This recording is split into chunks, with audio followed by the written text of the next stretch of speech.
Morning.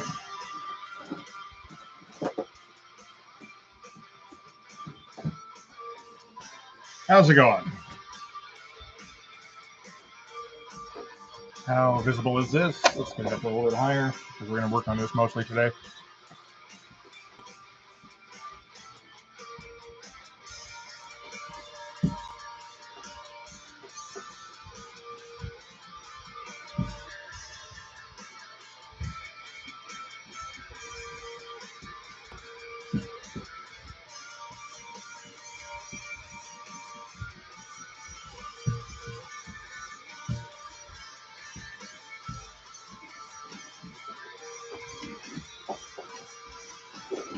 Okay, we'll just go.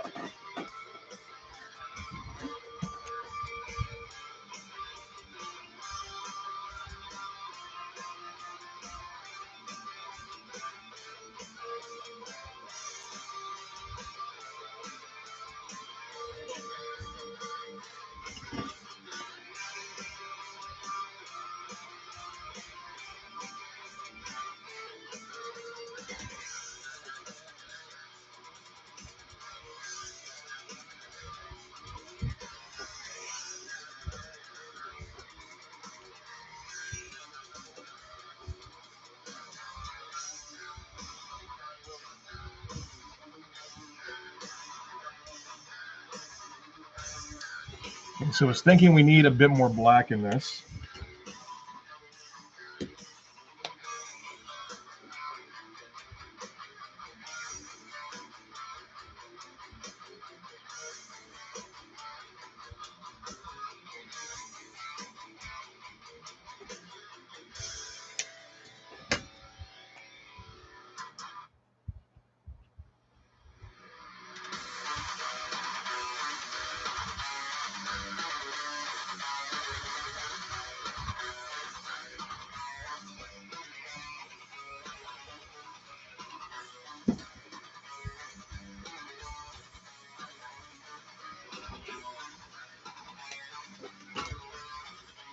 Let's just black all this out, I think.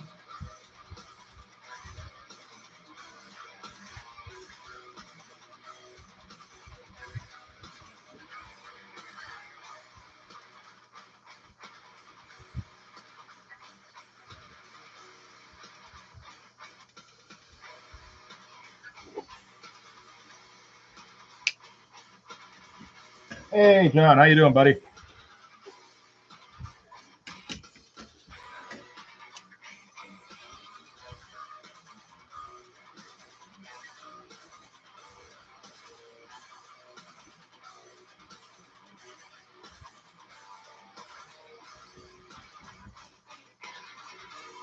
Don't know if you saw any of the last stream. I managed to fuck it up and accidentally make it unlisted and then couldn't change it in the middle of the stream. So, like, 4 of the guys were able to get in on it, and just the ones that were in the Discord. I gotta just make this whole thing black.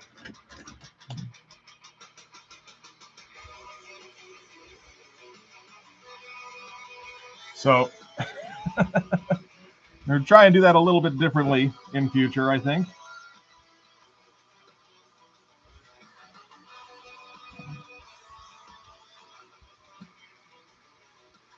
It's funny, I've done these for like a year and a half, I think, maybe more. Still managed to fuck them up in new and interesting ways from time to time. And this is going to be completely black, of course.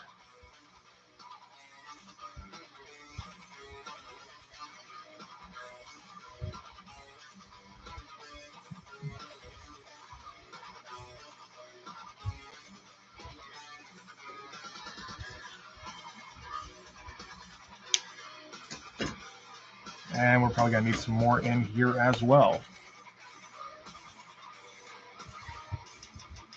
Try this first and see if it looks okay.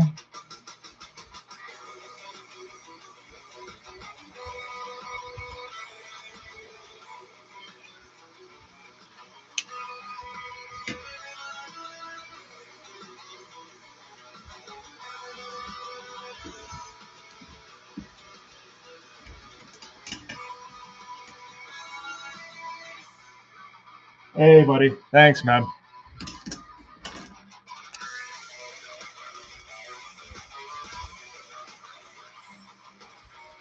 This is a redo on what I started on originally for this page, because that was this one here, which has some good stuff, but for the most part, I think the layouts are a little boring, particularly this shot up here, which is a shame, because you want that one to be the big one. Oh, that one there. And of course, that was the one that I already started inking, so yeah, just completely restarted it.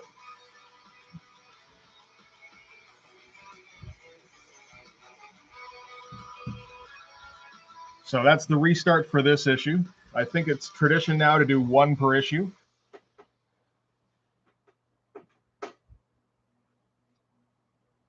Let's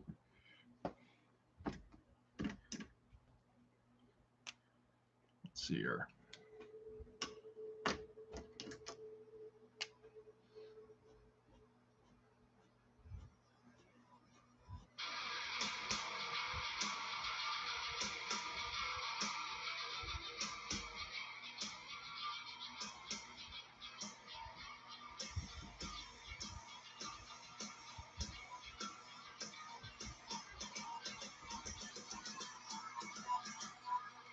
Yep.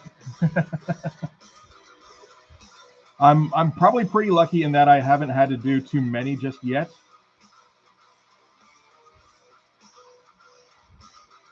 Like, one page per issue isn't too bad.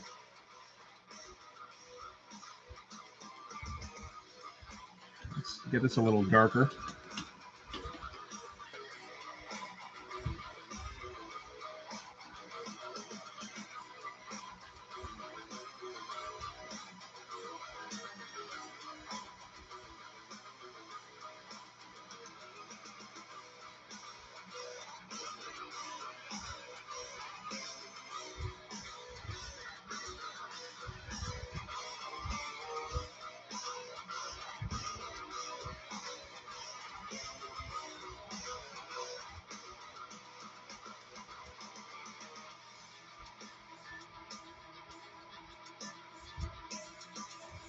Always a temptation to do cross hatching instead of just pure black.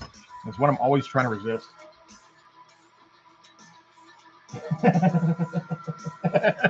That is one way to go. That's somewhere along the lines of, if you never publish your book, you never have to take bad criticism.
Keeping the lines a little bit here.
Okay.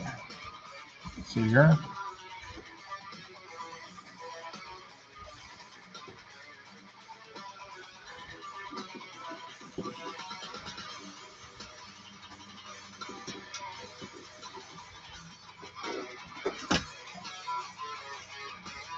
Yeah, we're already smudging. That's a good sign.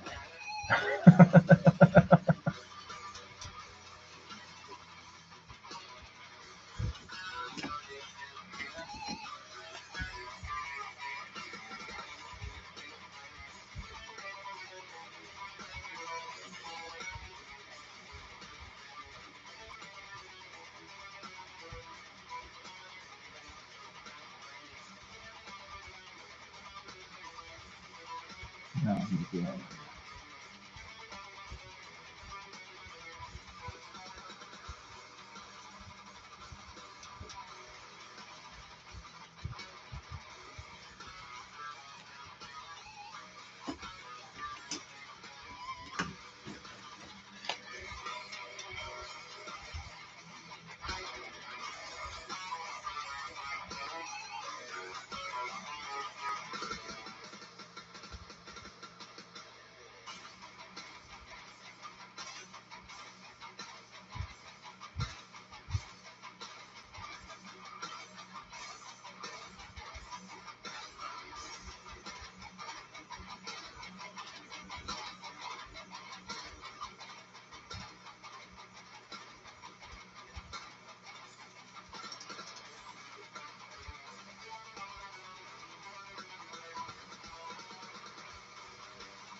Oh man, good fucking luck.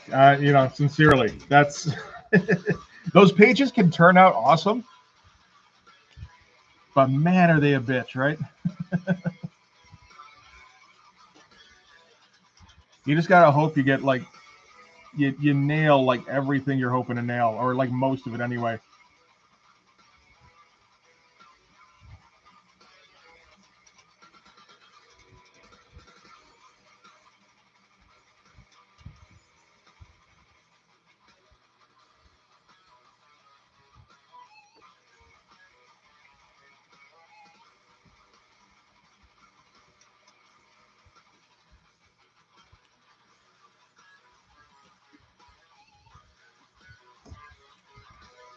Okay, I think this is a bit too much black actually, because we want this to be mostly black behind them, and then going into speed lines, and everything will lead up to gun show flexing at the top here.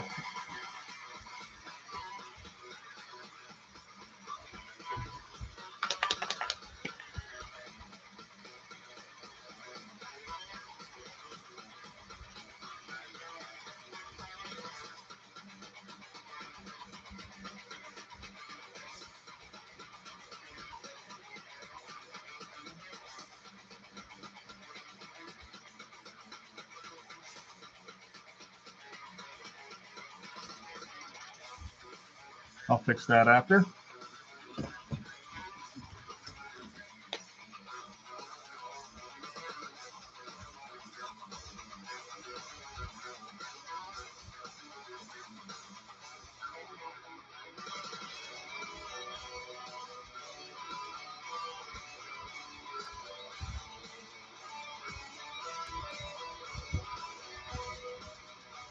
Hoping I don't smudge all over it, which I probably will, actually, thinking about it.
don't know why I always get so hesitant to use so much black. Like it always makes things look better. I mean, I'm not every always, but almost always. Let's go with that.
Hey, how's it going, buddy?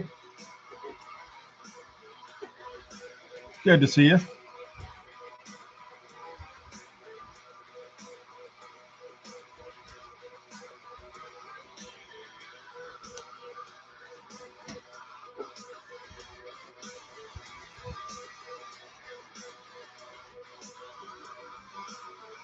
Thanks, man. It's coming along. A lot of stops and starts on this one, but that's okay. It'll turn out okay eventually.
There's gonna be a lot of white on this panel when it's done for like all the fire and electricity and everything. And I'm gonna white out some holding lines as well.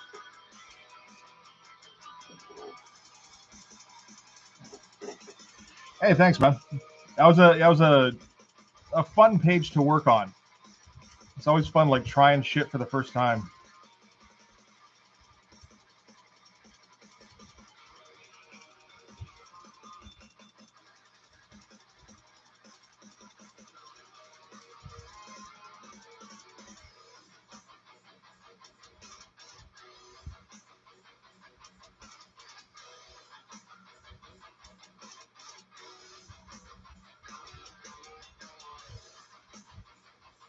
Oh, that's a bit too much. I'll need to get fixed a bit. Or does that work? Kind of. Yeah, yeah.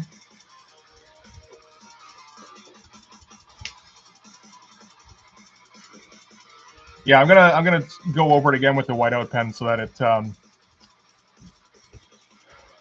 just looks a little bit less, I don't know, intentional.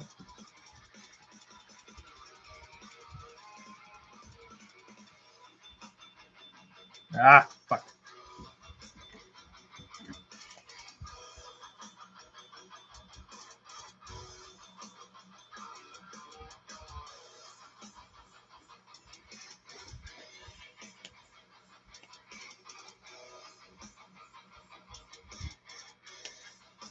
You think I'd learn by now?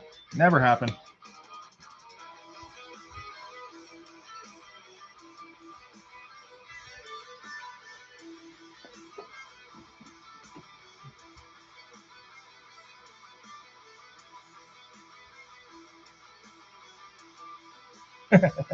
No, it's a good comparison. Yeah, I know. I noticed that though, but like where it's, it's like, man, this is gonna take forever, and then it's over immediately, and it's like, oh shit, okay. Like you can see the lead up going, and then like it's gone.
Okay, I think we got to let this dry for a minute or 10 before I try and do anything else down here because I'm just going to smudge it.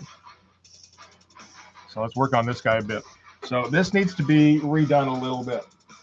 This is meant to be like a shoulder flex, but it just kind of looks like he's throwing a bit of a tantrum, which I mean, it is a little bit too, but the angle is fine. I need to work on the pose on this a little bit. Maybe go a little closer in on it too.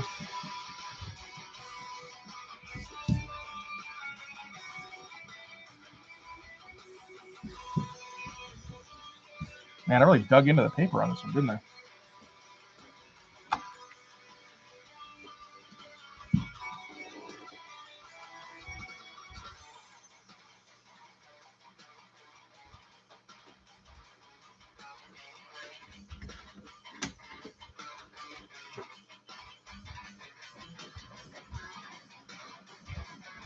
I think I started closer on this one too, and then decided to back out more. But I think that doesn't work as well when you got this panel down here where it's more of a zoom out.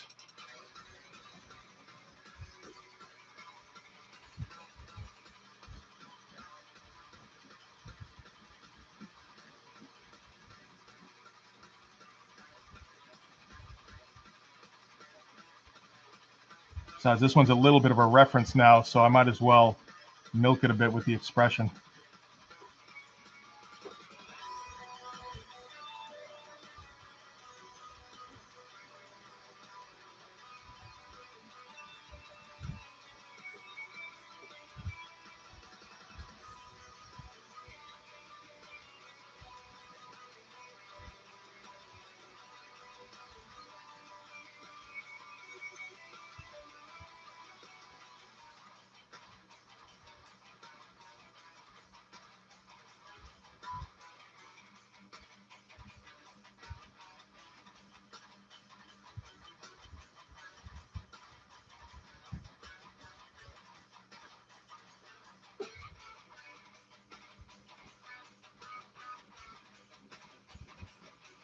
Does that give me enough room?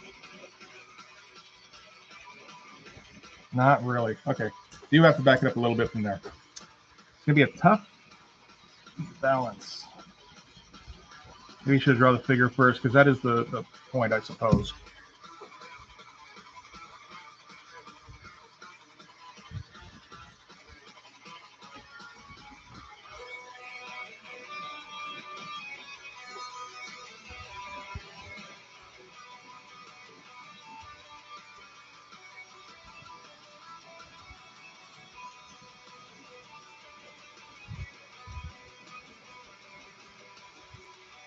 Too high, because we want his face down around here.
Remember to tilt that a little bit too.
Not going to be too much chin showing because it's a bit of a bird's eye view.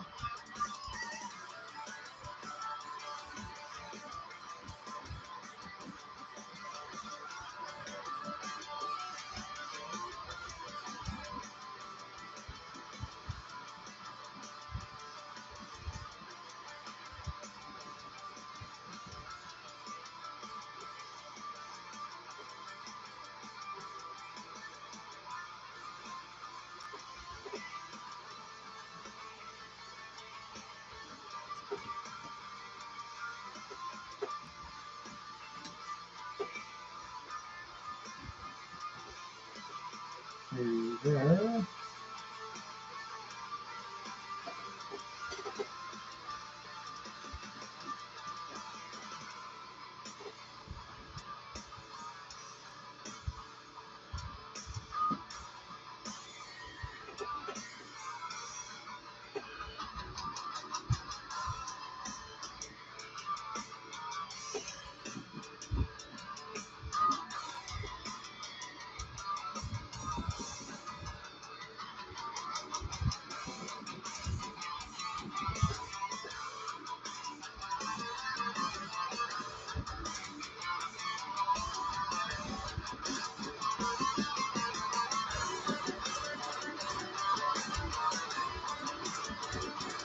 Now we'll amp it up a little bit with the musculature.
Now we have to figure out some new lighting for this thing. That'll be fun.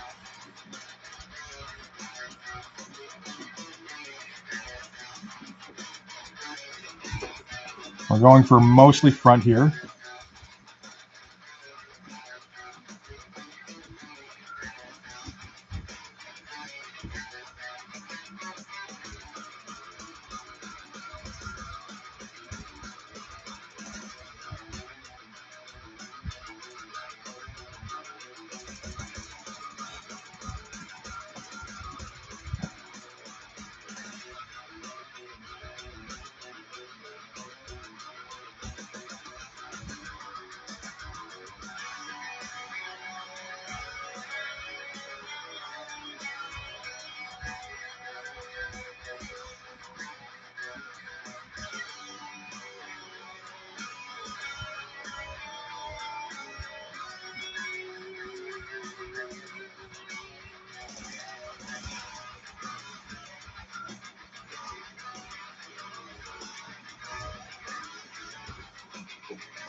Let's see here.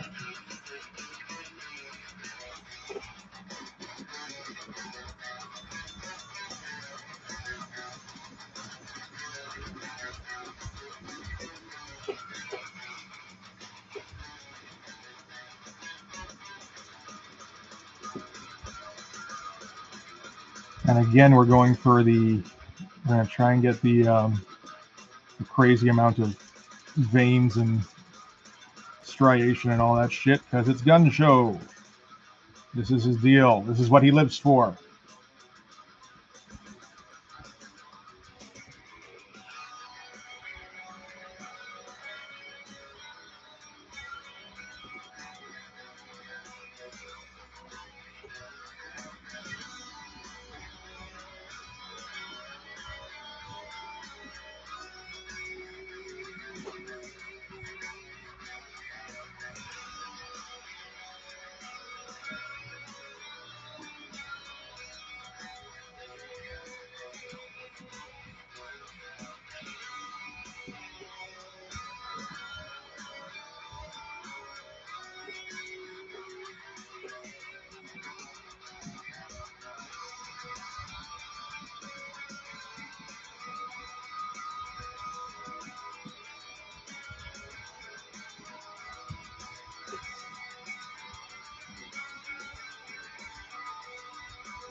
That's all right.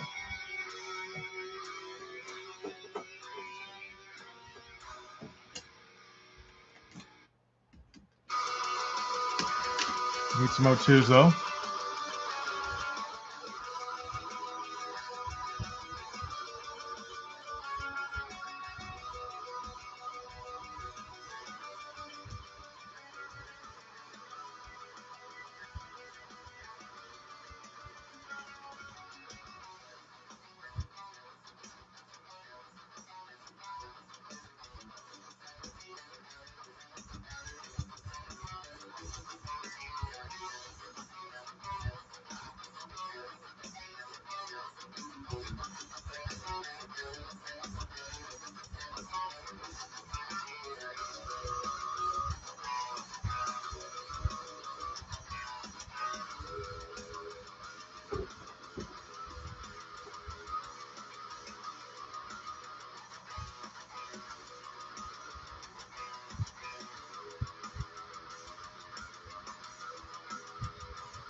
Well, I mean, it depends, right? I mean, if you're the guy doing the inking, you know, how much do you really need? It's at there's a point where it becomes a crutch, right?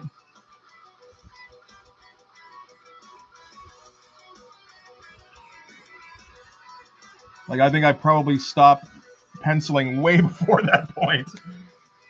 You know, probably maybe too early because I get myself in trouble sometimes by not knowing like what the fuck I'm doing on a page before I go in and make it permanent. But I mean, a lot of the fun for me is figuring it out on the fly.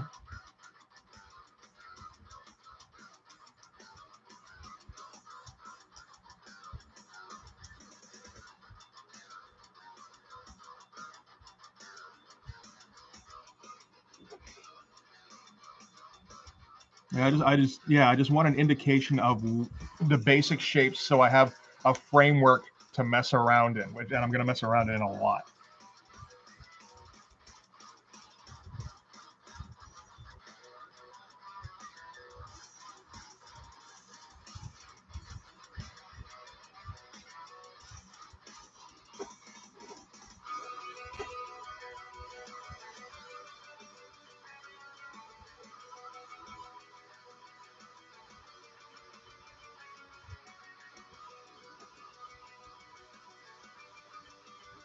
I mean, honestly, there's plenty of times where I'd love to just sit and like create a completely penciled page, like just noodle on it forever.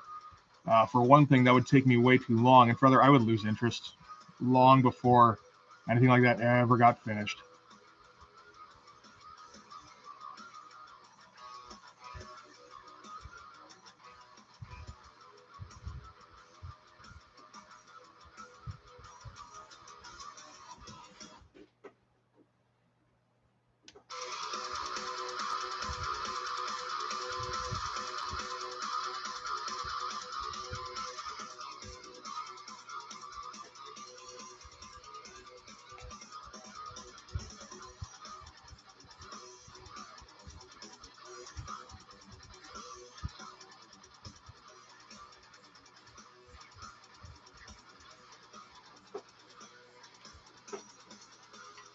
Besides, I mean, like, we've been drawing long enough that a lot of the basics are like second instinct now, right?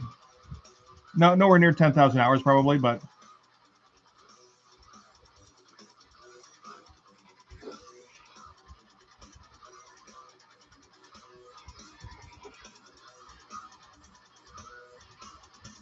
enough that you don't have to think about certain things. They just kind of, it's like, okay, this bit goes here.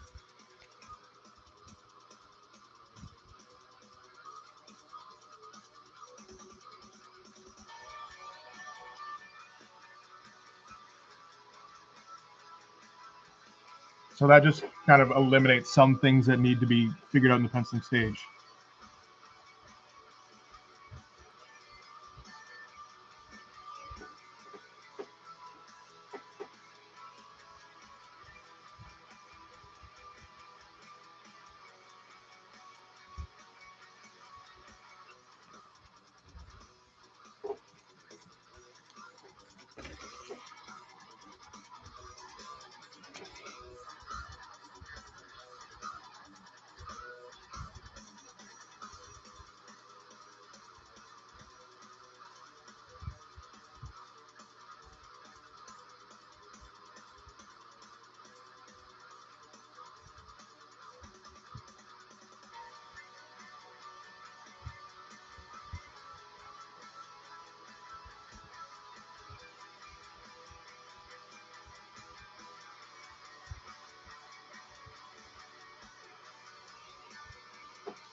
Hey, Raven, how you doing, buddy?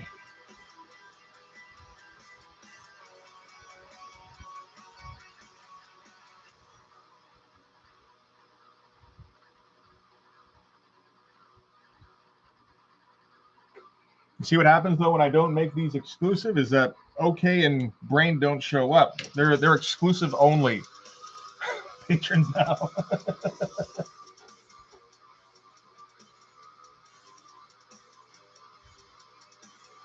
Oh, hey, Senorito. Thanks, man. No, this is all I'm making it up on the fly. I'm not really referencing anything for the most part. The odd thing like an homage cover, in that case, yeah, I'm referencing something directly. Those are, I mean, the Hawkstab cover where it's referencing Incredible Hulk number 340, or the Green Lantern Popo cover. Those are obviously direct homages. Where the air is crisp, exactly. There's a couple that are more style homages, like there was the Popo cover that's largely done in the Frank Miller style, but it's not referencing anything specifically.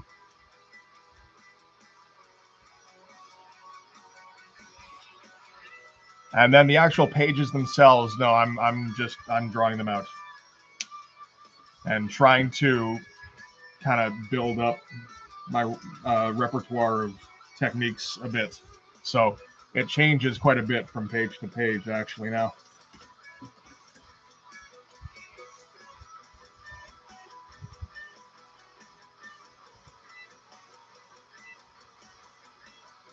I still can sneak the odd reference in there. Nope. Well, I mean, you're in that group too. Thanks, man. I appreciate it. You're in the elite group too, right, Raven? I mean, you were there at the exclusive live stream, the unintentionally exclusive live stream. So I appreciate you hobnobbing.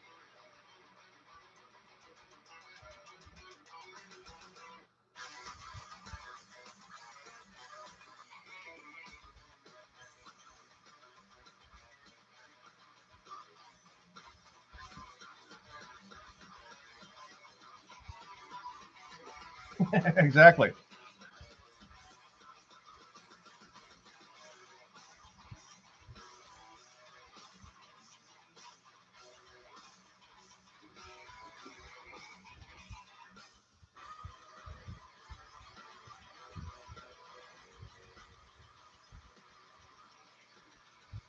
You need some darker lines around that.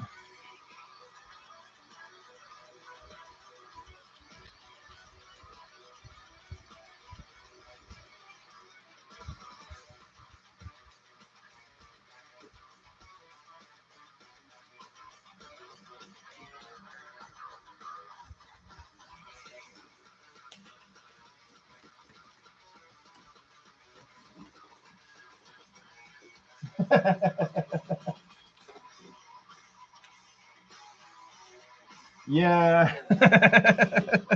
No, like I said, it was an unintentional exclusive live stream. I put it as unlisted. I don't even remember why. I think I was just messing around with some stuff. And then I forgot to take it off unlisted when I went live. And I don't think I even like I had to infer it from the convo that was going on. Oh shit, I just said convo out loud. My bad. I had to infer it from the conversation going on in the chat that, you know, they were the only guys in there because I, you know, excluded everybody else by mistake. And I couldn't change it at that point. You can't change your what type of live stream it is once it's gotten going.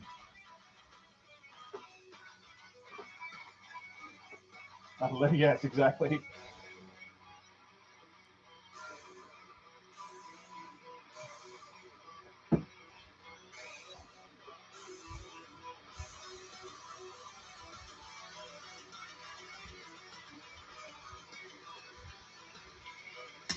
So hopefully it won't happen again. Particularly now that I've realized I can mess around with stuff while the status is public, but I haven't gone live yet. So hopefully I never need to use unlisted again. Or hopefully I remember I don't anyway.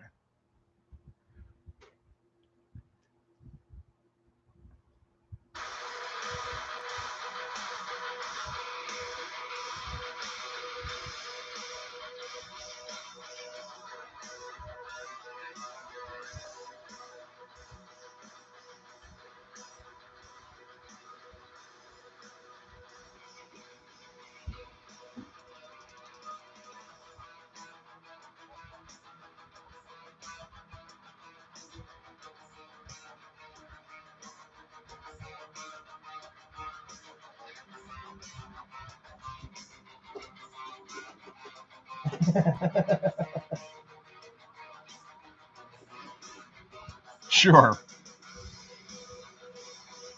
What clot-related nickname can we come up for elite members? I mean, we've already got the clot for just the general fandom.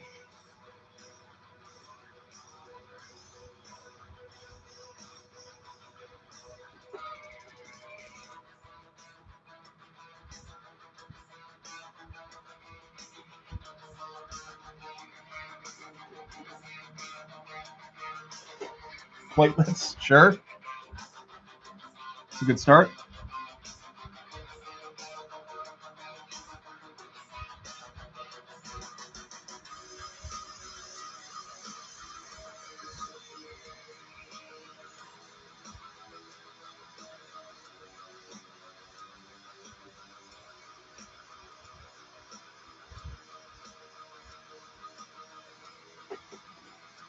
You goblins.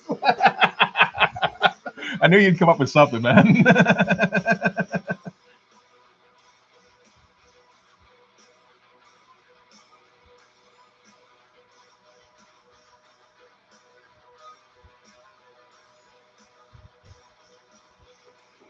How am I doing this?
I mean,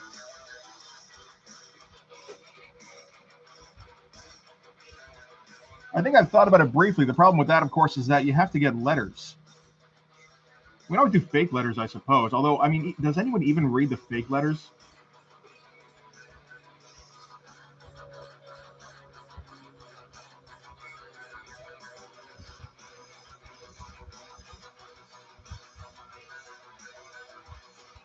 Like, you got to make them really good to have fake letters be worth reading at all, I think.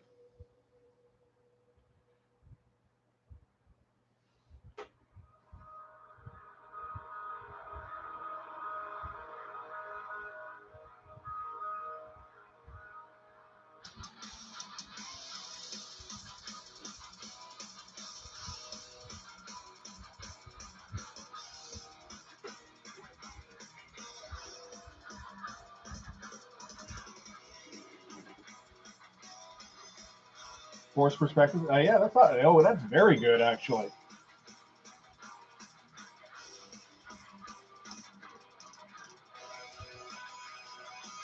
Oh man, I don't even remember that now. Oh, you went back and rewatched a bunch of the Brigade stuff, didn't you? I don't. Yeah, I don't remember what I was saying about the letters page now. I think I watched a little bit of it again too, and I still don't remember now.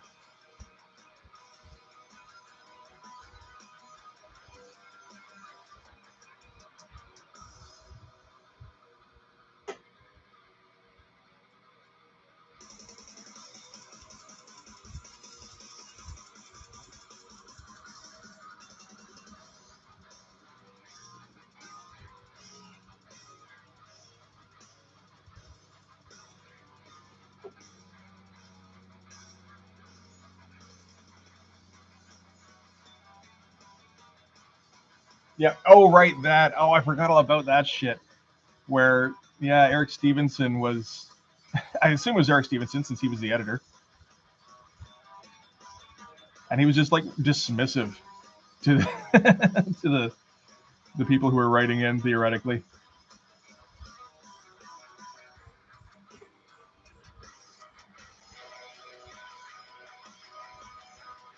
Whereas always just like, is this crossover gonna happen? Like, no. Calm the fuck down already.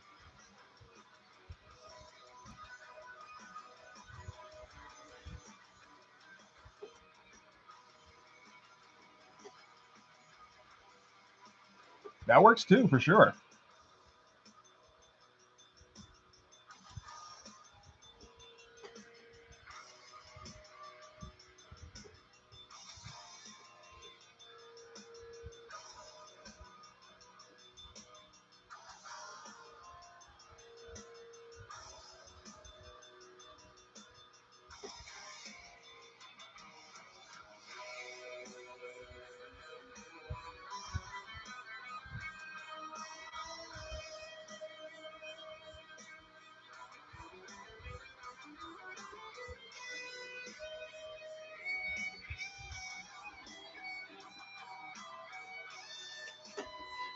It was. I don't. The only thing is, I'm not sure now because somebody brought the idea up of, um, essentially fake letters, where they either people who are working on the book or relatives of people who are working on the book would write in and just kind of heap praise on this thing to kind of make it look interesting. And I can't stop thinking that's probably, I mean, at least partially the case, because no way is anybody giving a shit about Brigade. I guess some people are, but not enough that you get multiple letters asking things about like fucking Cold Snap and Heat Wave or whatever. Is Heat Wave one? What's Thermal? That's what I'm thinking of.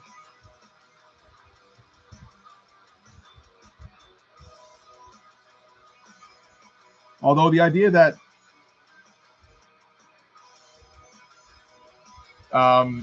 like Liefeld petitioned like his family or whatever to do, like some made up letters for the letters page, and then Eric Stevenson dismissed them all immediately, I find hilarious. I would love for that to be the case. So there's a bit of conflict there.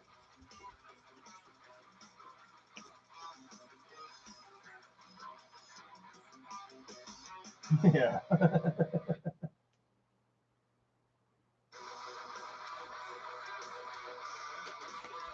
Yeah, well, I don't know, because it's like, did they sell a lot or did they print a lot? I have no doubt that Brigade #1 sold a lot, like the very first one. because, you know, Liefeld covered, new company, everybody was stoked. By like Brigade, like 3 or 4 of the second miniseries, is anybody giving a shit at that point?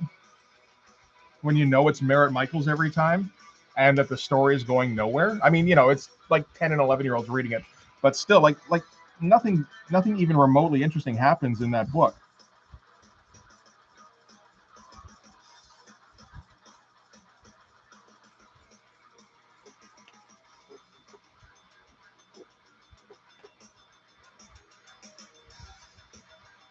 Because, I mean, like, remember, like, the book itself lasts for a total of 22 issues. Well, plus the Images of Tomorrow, issue 25, I suppose.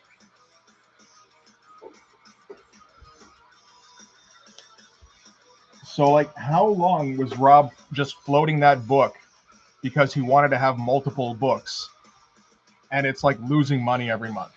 I got to think it's a little while.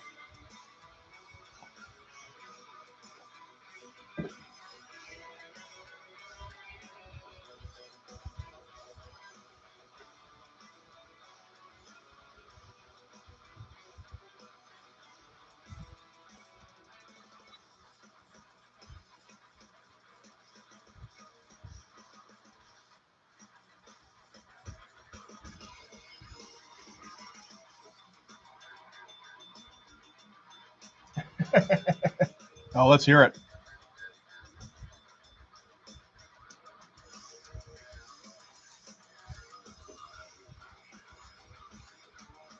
Because I know you're a big Liefeld fan from back in the day. That does all track, yes.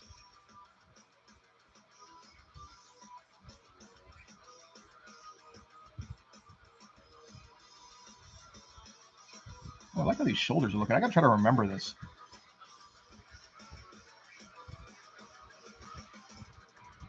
I say I gotta try to remember this. I know I will not.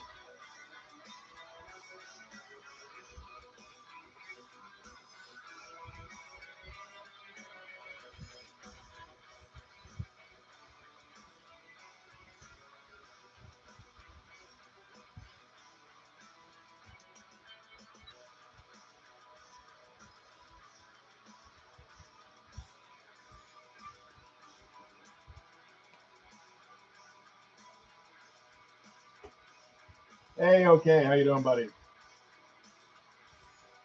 The answers will be Rob's next Kickstarter, correct.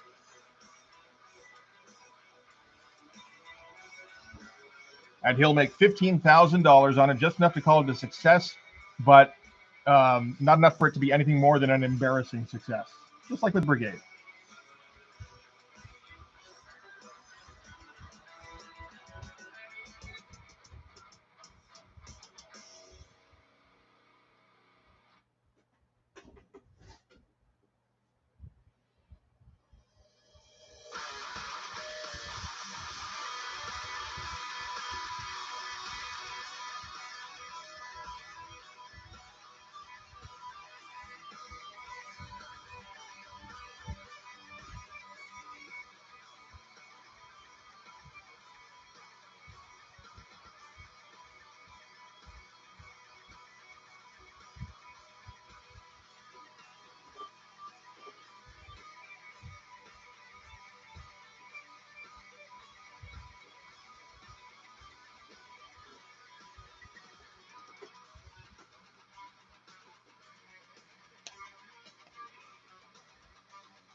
Hey, Chuck, how you doing, buddy? Good to see you.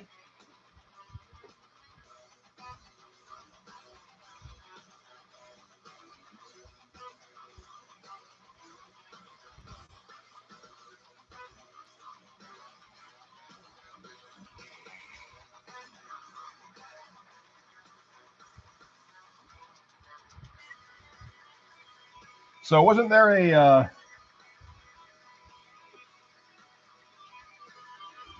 an idea to do the casting for the Blood Force movie on the next stream? I know that was Brain's idea, and I don't think he's here yet, so I don't know if we should wait. We probably should. Although he has been having internet problems recently, hasn't he?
Josh Brolin is, yeah. Oh yeah. What's 10 years ago? Josh Brolin doing No Country? That sounds about right.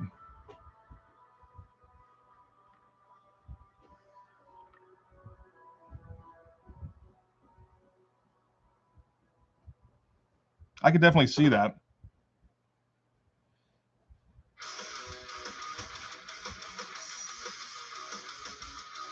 And his character would be pretty similar to his version of Cable, I think, where he's determined to be badass in the face of stupidity.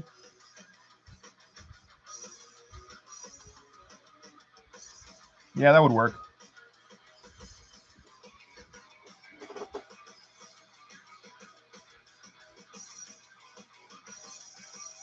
Spot on. No Country is not 20 years ago. Shut up. That's 2010 at least. Oh, fuck. 2007? For real? Jesus Christ.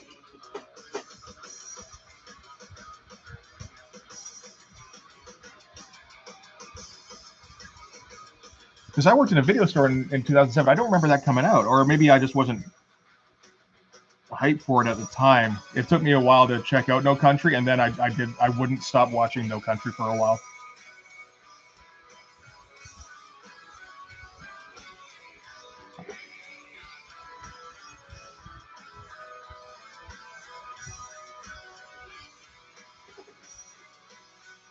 He does. He does kind of. I was thinking like we need somebody who can be funny, and then I thought of him as Cable, and it's like, oh shit, he was pretty good in that actually.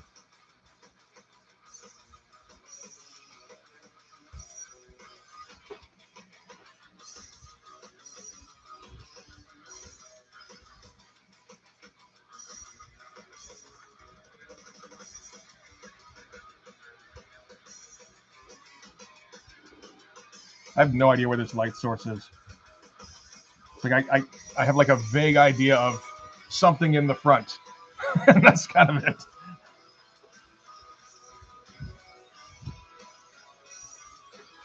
It's obviously like, not super intense because there's a lot of detail coming through, but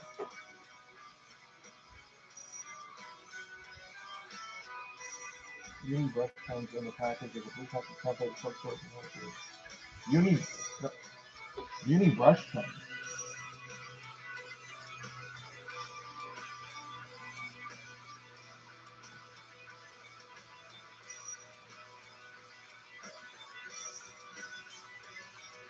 I gotta see what this is. I don't think I know those pens. Oh, like fine liner, right?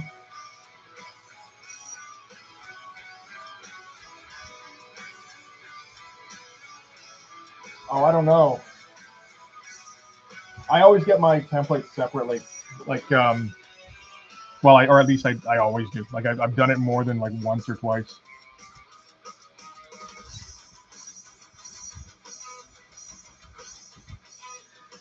I figure whatever they're going to give you in The package, it's not really going to be anything specific. It's just kind of like, hey, maybe you can use this for something.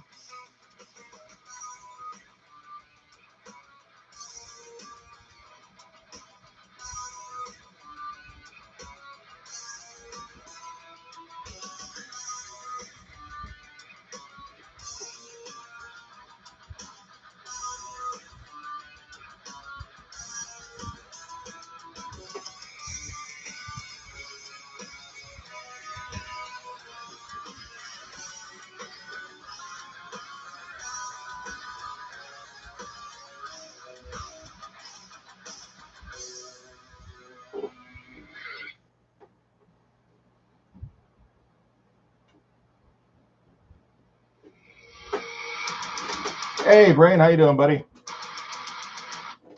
All right, just in time. We were just starting to talk about the casting of the Blood Force movie. So I think a lock is Danny Trejo for knife. I almost said machete right there. You know, it's kind of right there for you.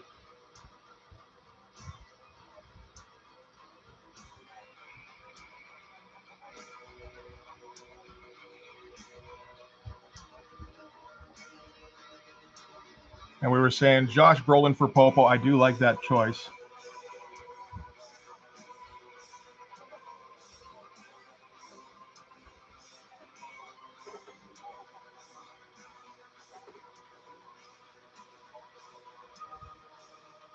And then Tatum for Hawkstab. I can kind of see he can do that dopey thing. Unfortunately, he seems to be doing it as Gambit, but from what I've seen of the like just the stills from the Deadpool movie, so I don't know if that works, but for Hawkstab, I can see that, sure.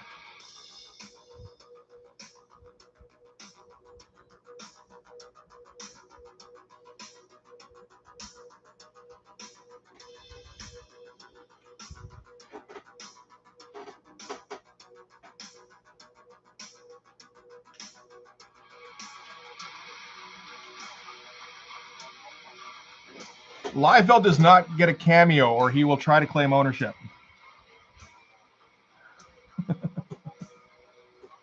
This is all based off of stuff that I created, so I'm the creator.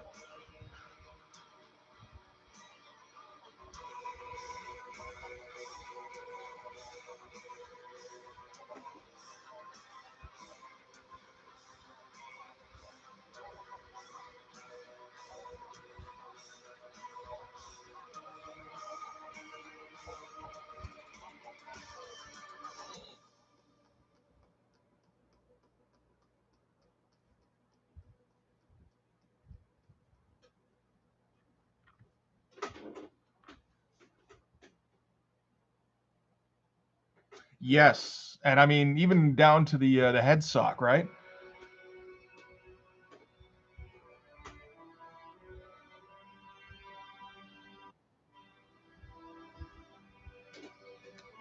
It's a similar kind of. I think it's actually the same, basically the head. So a dopier looking Gambit works perfectly in this case.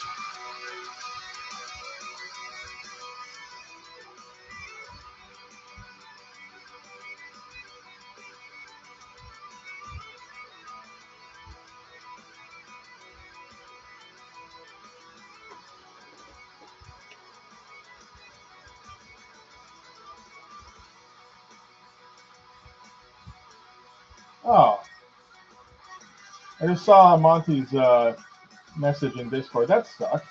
Sorry, man.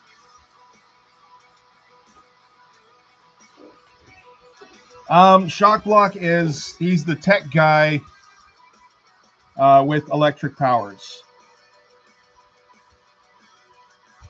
It's funny. I made him I gave him the electric powers before I found out it was a meme to have the black guy have electric powers.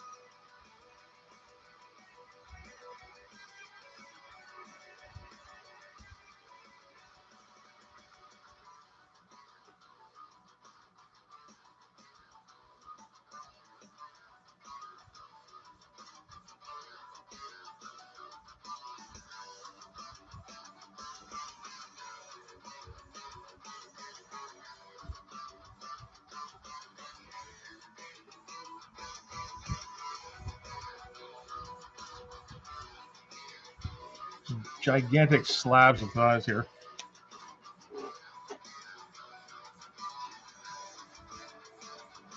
I mean, I guess.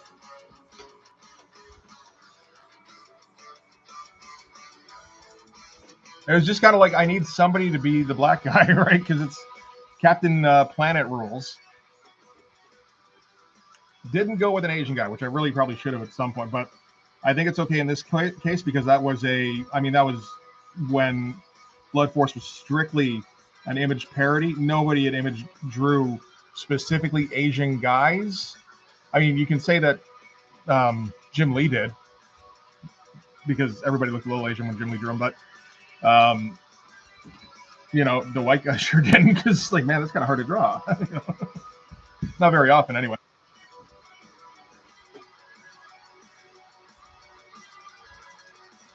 All right. Sorry about that, Monty.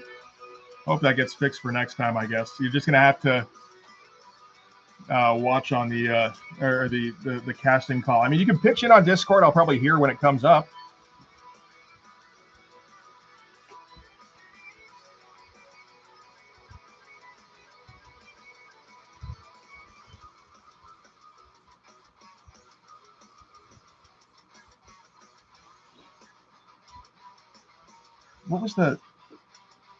What does this fucking belt thing look like?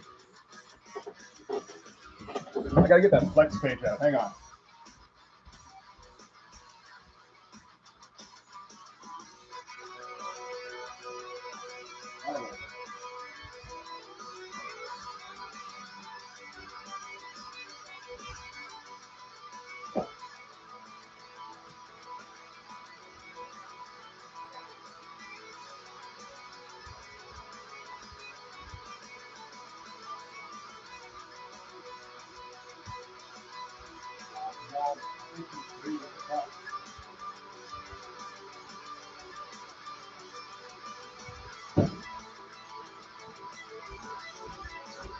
I had to hide all my pages when the kids were over, and now I can't find anything quickly. I'm gonna have to reorganize them.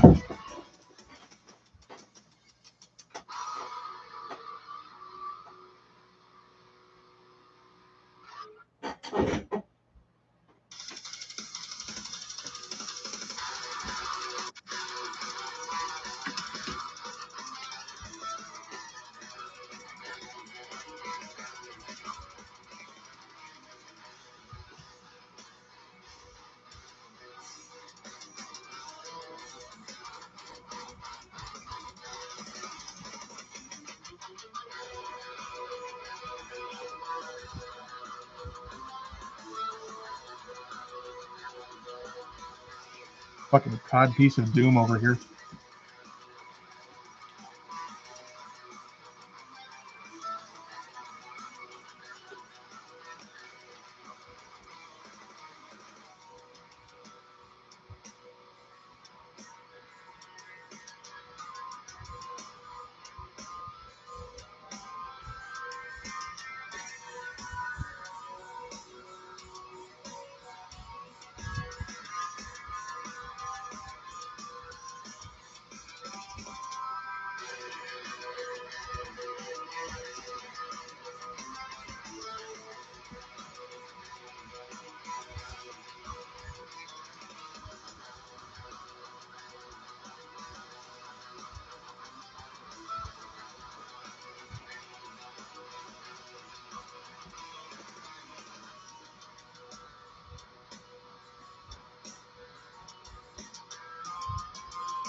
Yeah, it's hard not to cast.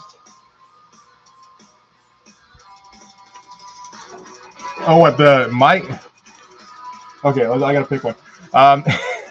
It's hard not to cast Idris Elba in like every black role because that he kind of seems to take them all.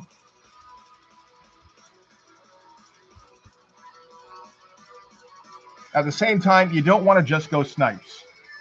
You know, I don't think Blood Force is constrained by time and space, so we can pick like older guys and from their prime.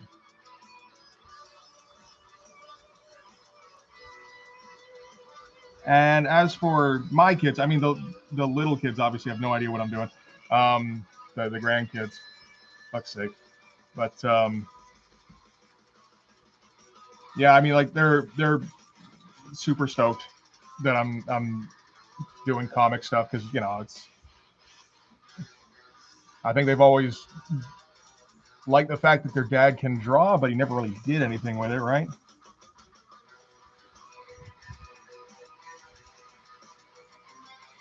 Talked about it, never did anything. Talked about it, never did anything. You know. And now finally doing something that, and not only that, but like doing something that's taken up a lot of time and like I'm putting a lot of energy into and sticking with for multiple years, which is not something I usually do. Alexandra Daddario. Sounds familiar. I don't know what she looks like though.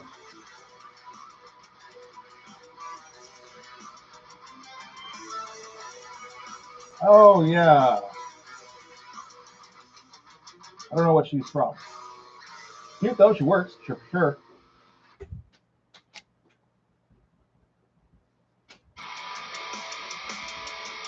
She does have that kind of statuesque, emotionless look to her. that works for Mestrinus.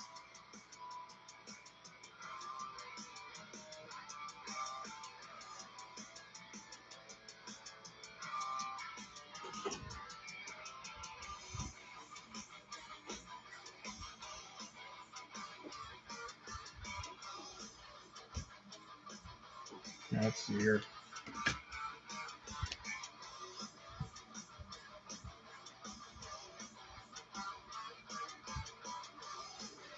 Okay, not to be that guy, but let's see the body here. Oh yeah, yeah, I think she can pull it off. Push up bra, sure.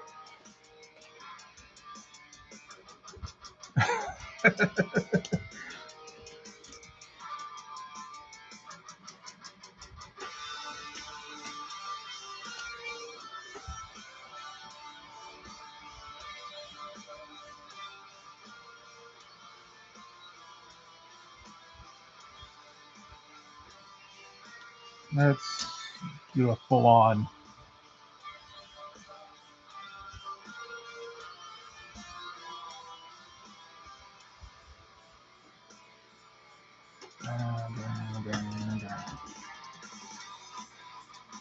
Okay, okay.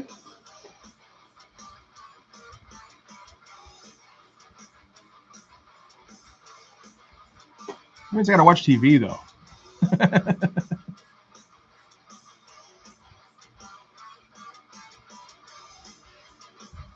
I guess that does mean if you don't watch TV, you kind of miss out on who the hot actresses are these days, and that is a shame.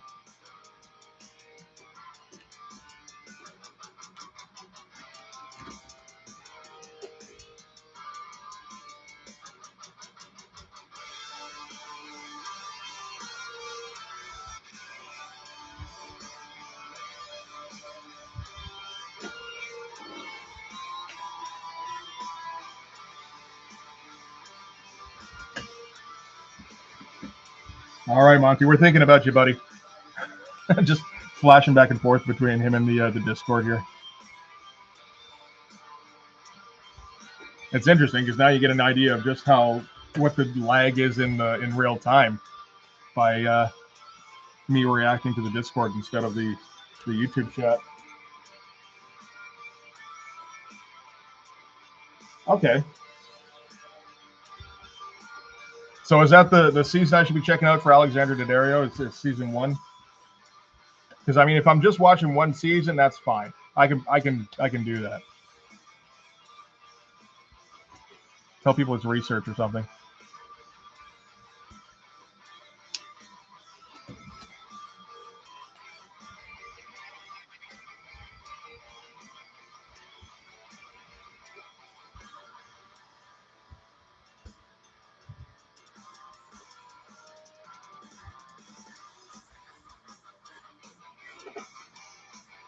Okay, fair enough. Good to know.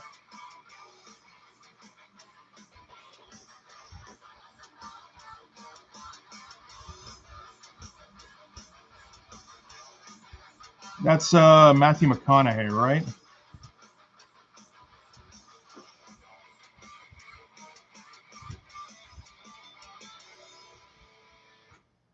And I want to say Woody Harrelson? Or am I thinking of a different thing?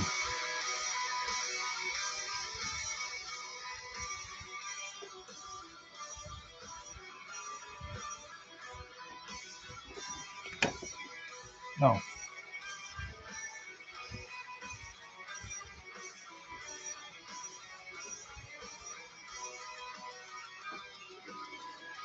Right, Woody Harrelson. Okay, good.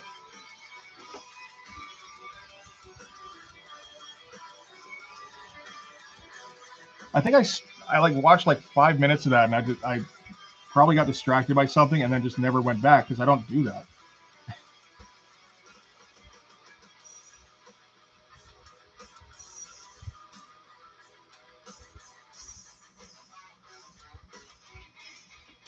It's funny thinking back, like to being a kid, and just like most of what I did was watching TV, and now when the TV is the best it's ever been.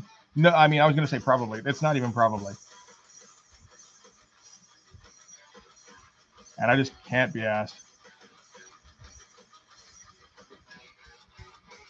I think it's to do with the scheduling. Okay, I mean recommendations from Raven and Taking It Soul carry a lot of weight with me, so I'll definitely look into that.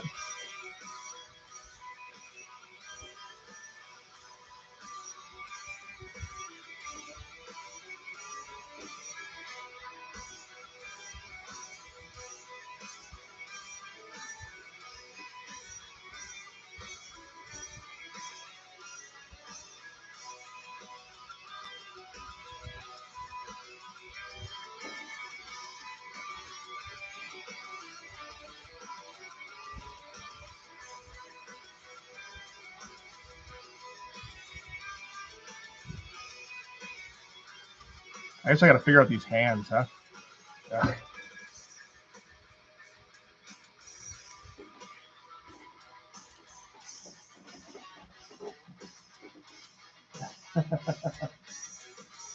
Okay. Yeah, fair enough.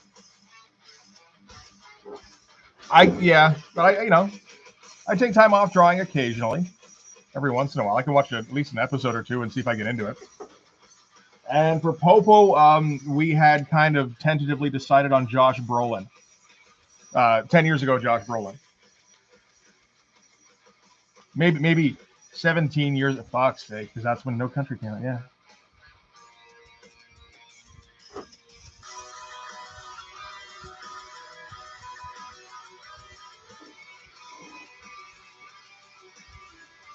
So we don't really we don't really have anybody for Shock Block yet, which is fine.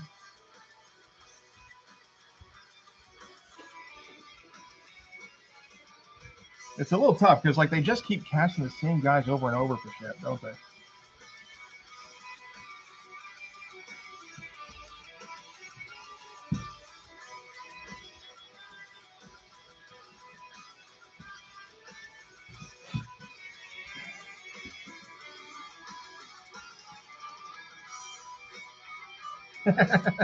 I have watched all the old episodes. Well, not all of them, but like a couple seasons worth recently. I think I'm actually I'm a little out on them now. It's like okay, I got to take it easy before I dive back in now.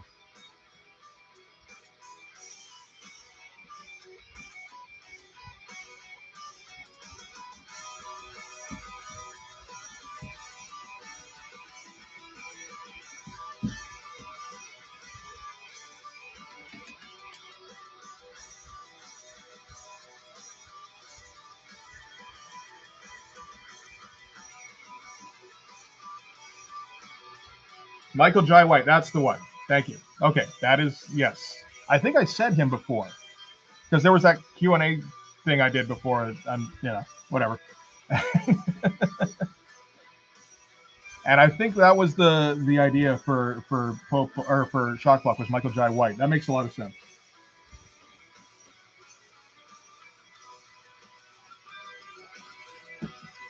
Fireburn. See, now that we're talking about True Detective, I'm thinking of Matthew, like a younger Matthew McConaughey as Fireburn, and that kind of works for me.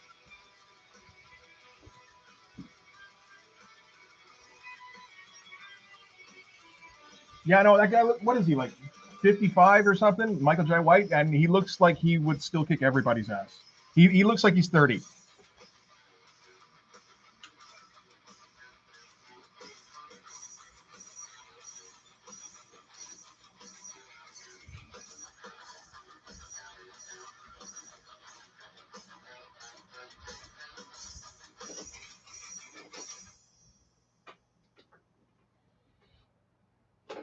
What am I doing for the shadows?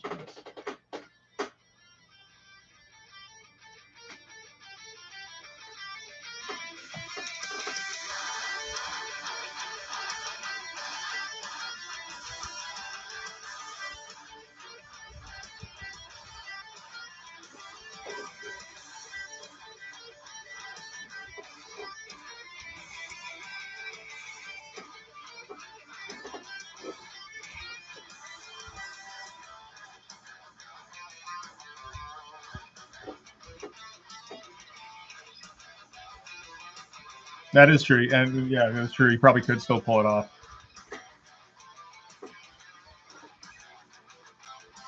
Yes.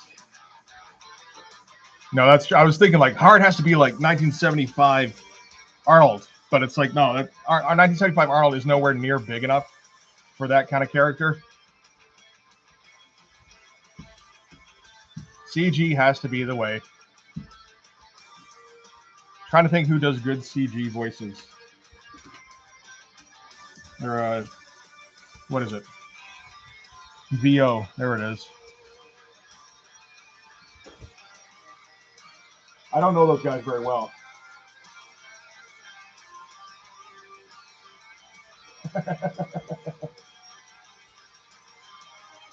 Stallone, yeah. That's. I mean, that's always a good callback. Is a Stallone callback, right? For let's see, for Hard. I don't know. I think you want somebody just doing like standard growly, loud shit.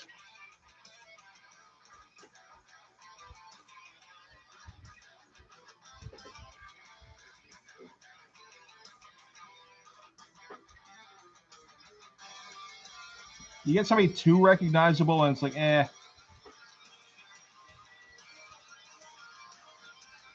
Like it worked for Suicide Squad because the character, the shark character, didn't have a whole lot to do really for a lot of it.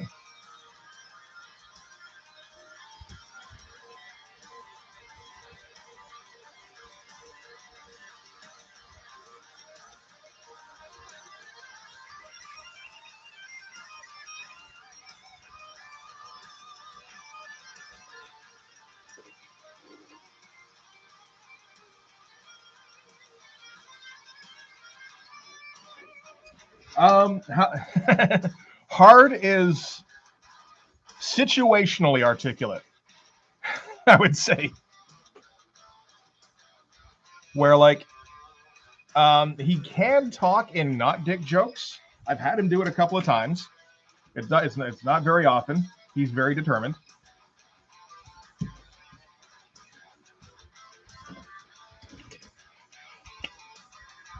No, let's not do that.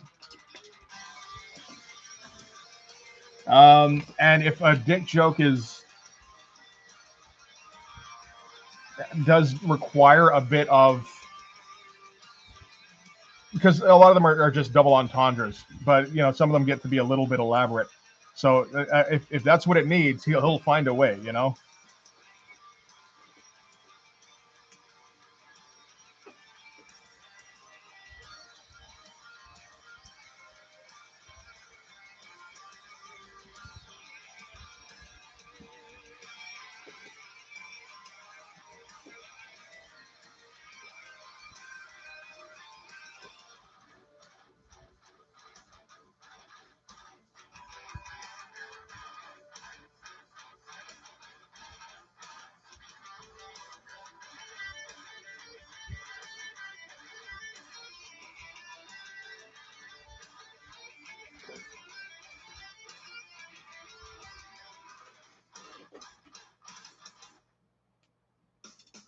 Yeah, Batista. I mean,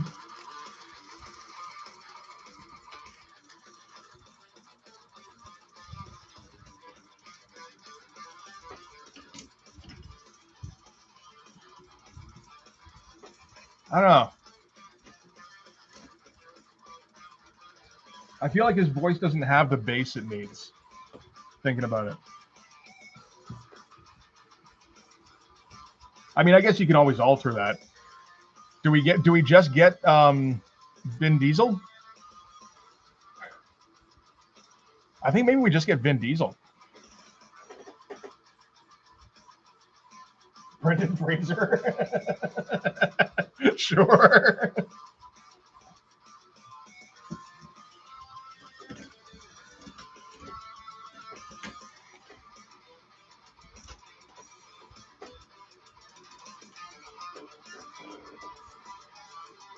Yeah, I think Vin can pull it off. He doesn't seem like the brightest dude, but I mean that's in character anyway, so why not?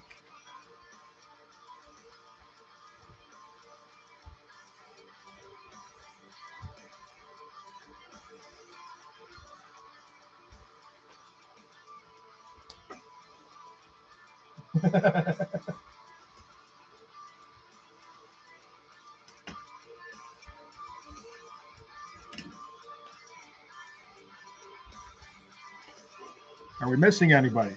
Pedro Pascal as Rancor. I don't mind that at all. I think that's pretty good. Oh yeah, everybody from Gladiator. Sure. Alex Winter. Where the fuck is Alex Winter coming from? Like fucking Bill?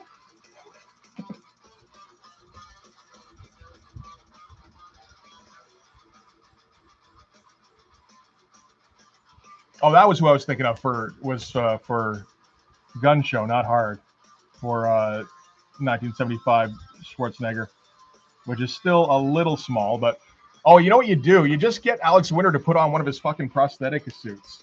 He'll totally be down for that shit.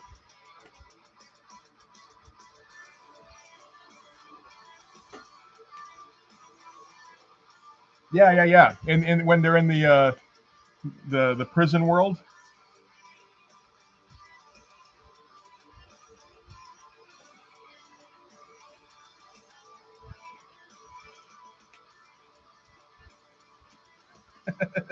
I'm okay with that. I have no problems with that whatsoever.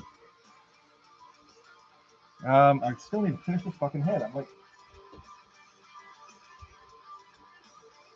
it's a setup of a bunch of things. It's a setup of Image Comics, 80s horror, action movies, sure, fucking wrestling. You know, it's a bunch of stuff.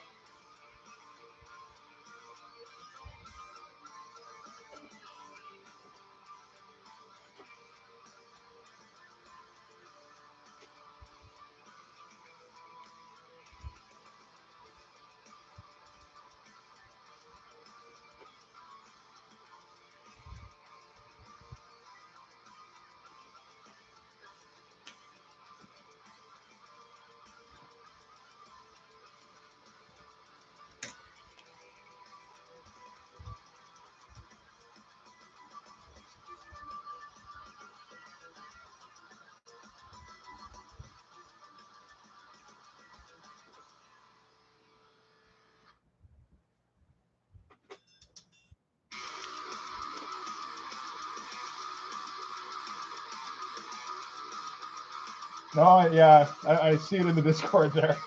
It does work very well.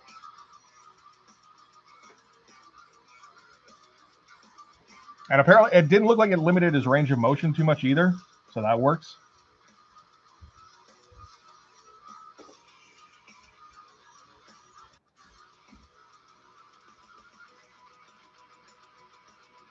And I will say, I had forgotten 100% that there was a Borderlands movie. I never played the game, so it wasn't anything I was focused on.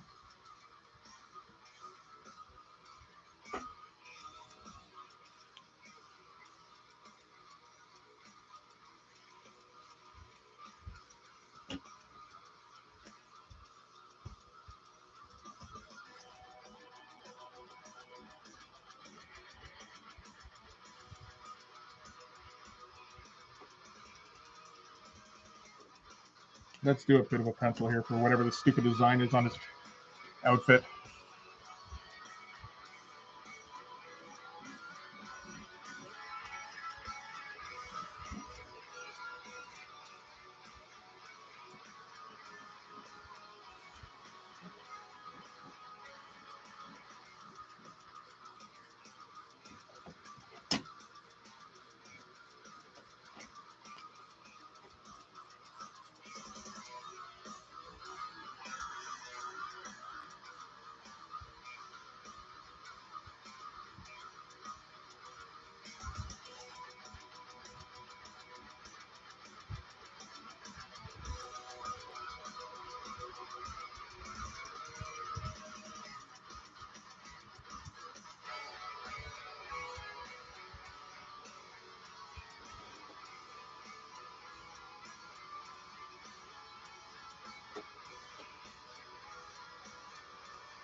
It's one of those. Okay.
Have people been watching Rob Schneider movies?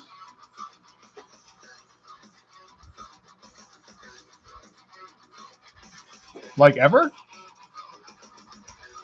I thought we all decided collectively that that just wasn't going to happen.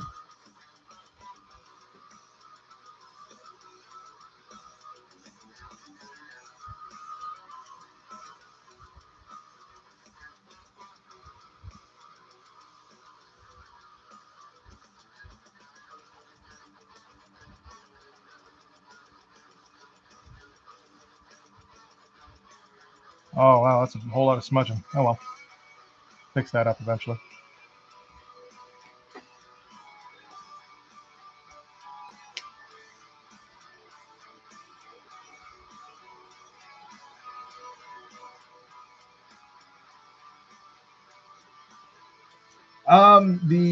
The Clerg mole is shit. We got some there too.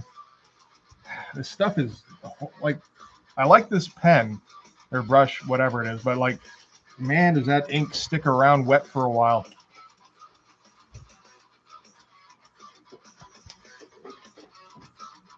The Clerg mole was Chief Miles Austere, if I recall correctly, because I was playing off of Agent Graves.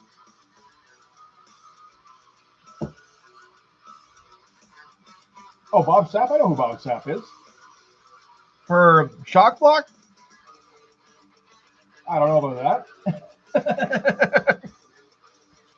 Like Michael Jai White, I can see is an intelligent dude. I don't know about Bob Sapp.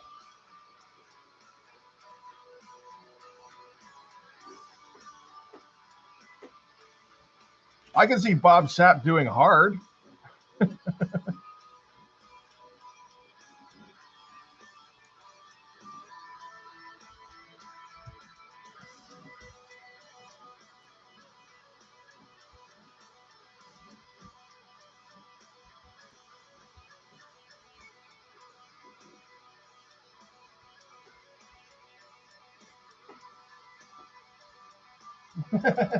Yeah, no. Shock Block is the smart guy. Yeah, I don't think Bob Sapp can pull it off. Michael Jai White, I think, can pull it off.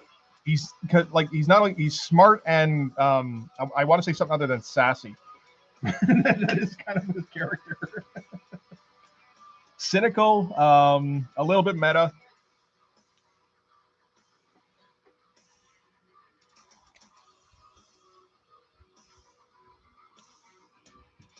And the kind of guy who really probably should be in a smarter comic.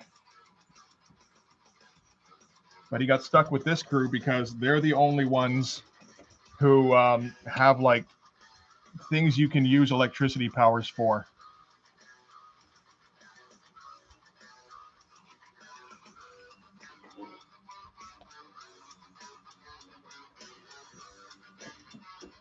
Yeah, Terry Crews wouldn't be too bad, actually. That's a good call. This is like, I mean, we are still in like VO territory, right? So I mean, it is just kind of like celebrity voice. Like I recognize that guy, but I think he would still work.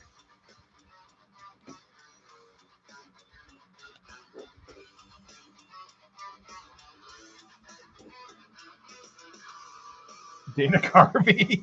Holy shit! You're the first person to think of casting Dana Carvey in something for years.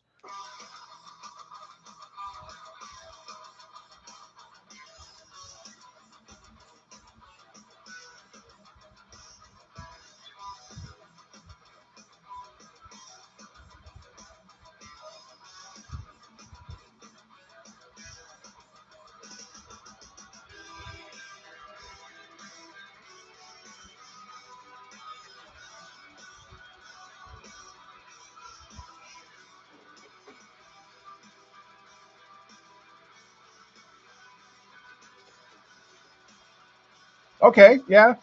Doing his like political thing. Sure, I can see that.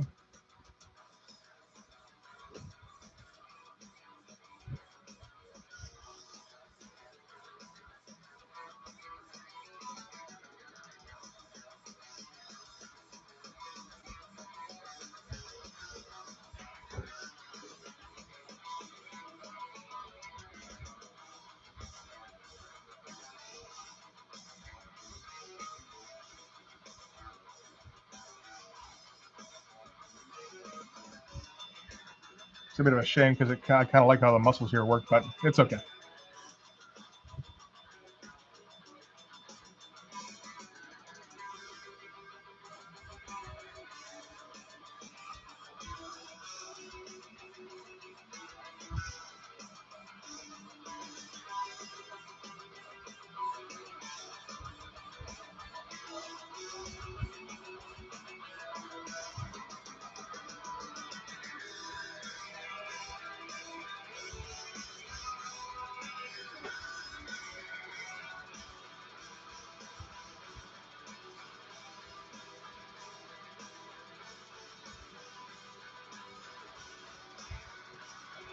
Again with this fucking smudging.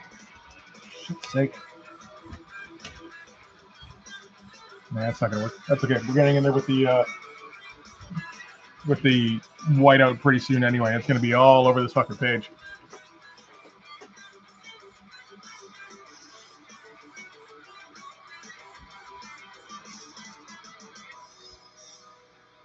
John Bernthal as Pope. I mean, he's already been the Punisher. It's basically the same character. Do we need to see it again? I don't know. Because I feel like John Bernthal can be funny, and maybe that is maybe that would work.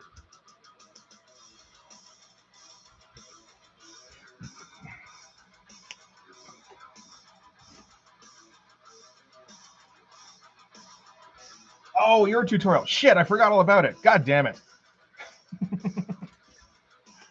Sorry, my bad, man. I was just thinking Hulk Hogan at SummerSlam 18 or whatever it was.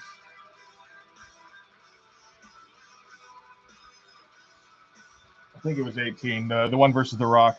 Not SummerSlam, WrestleMania.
No, that is the thing. I mean, like, I do love the way you draw your fucking Marshmallow Men.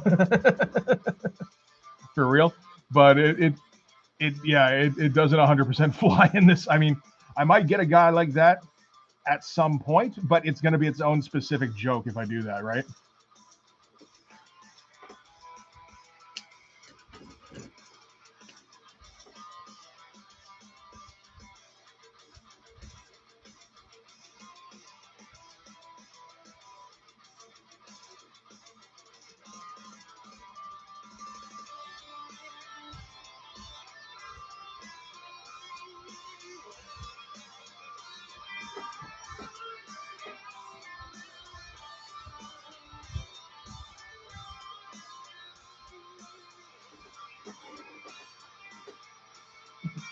Hey, Wilson, how's it going?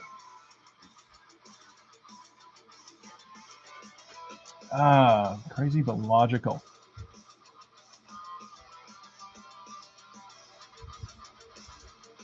Is that his energy? Crazy but logical? He definitely thinks he's an investigator of some kind.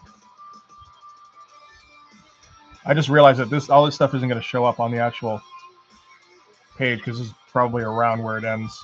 That's okay.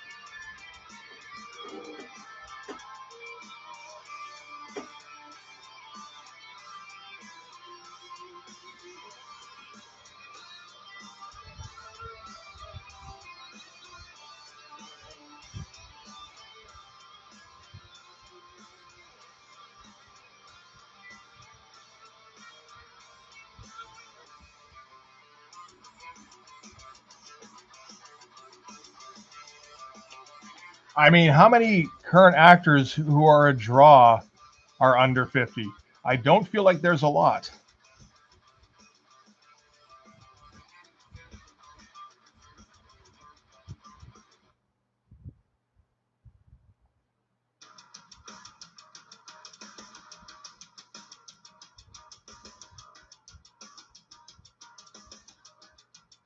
There's like fucking Chris Pratt, and that's kind of it, I feel like.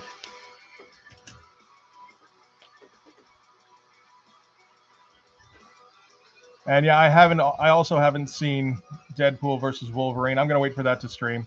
I will check it out, though. Everything I hear is that it's excellent.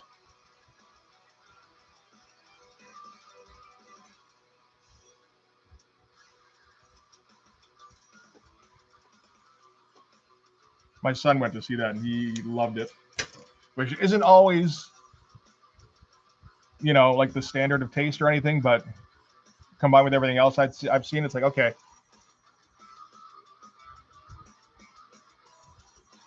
That seems worth investigating.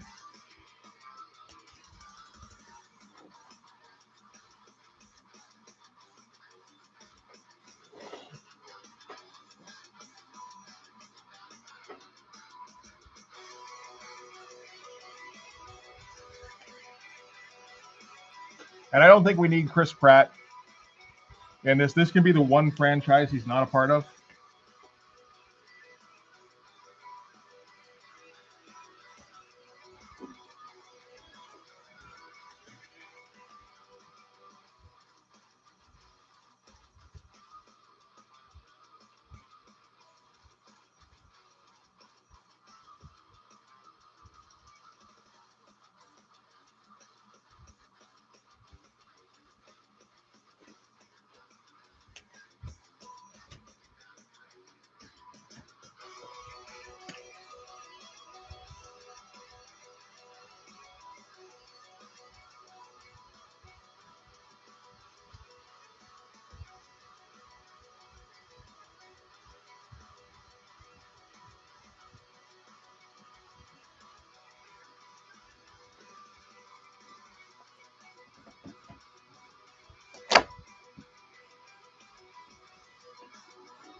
Yeah, I think everybody has Pratt fatigue, don't they?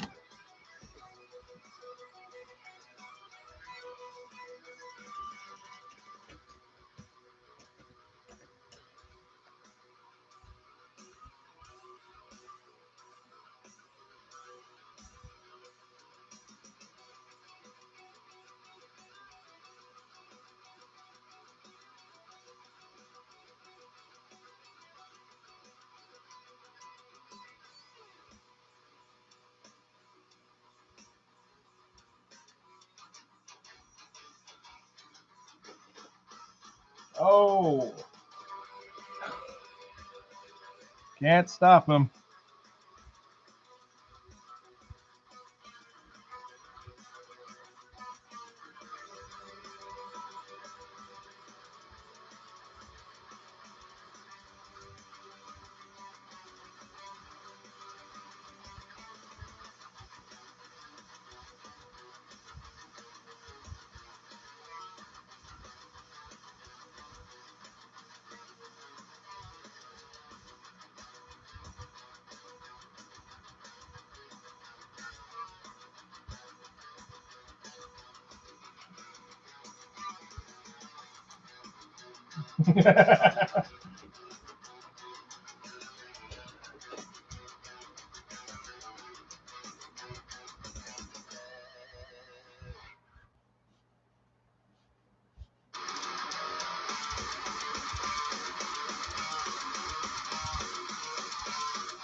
I think you're wrong there, okay? I think Pratt is the new greats.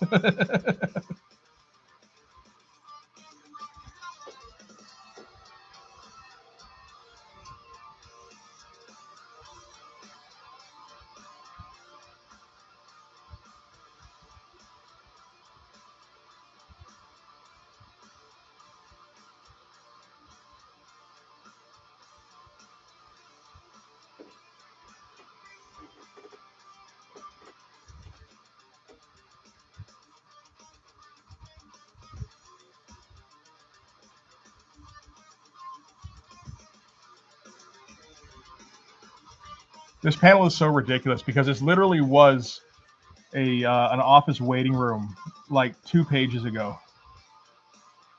Well, maybe like 10 pages ago, but still.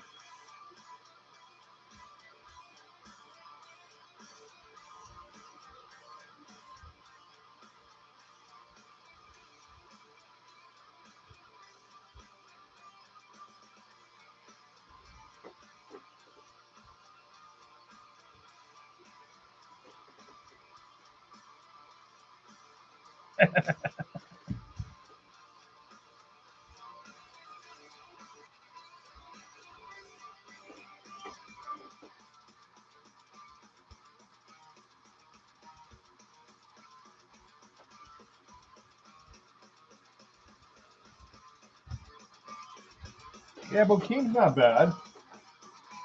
Crap happens.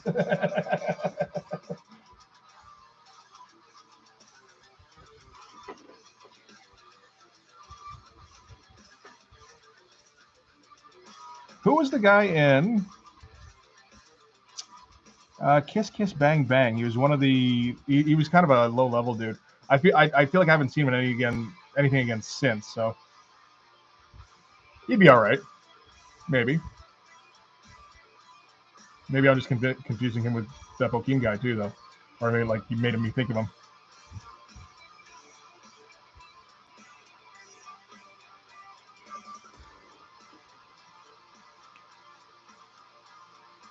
No, not RDJ. The black guy in Kiss Kiss Bang Bang. Although, I mean, I'm sure RDJ will eventually be cast as Shocklock as well.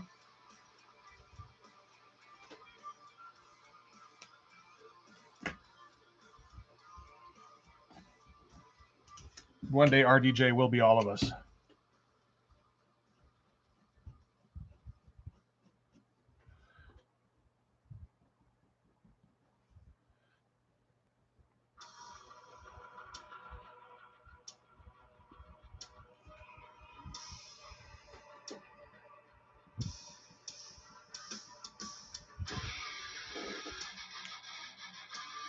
It's Chris Pratt, exactly.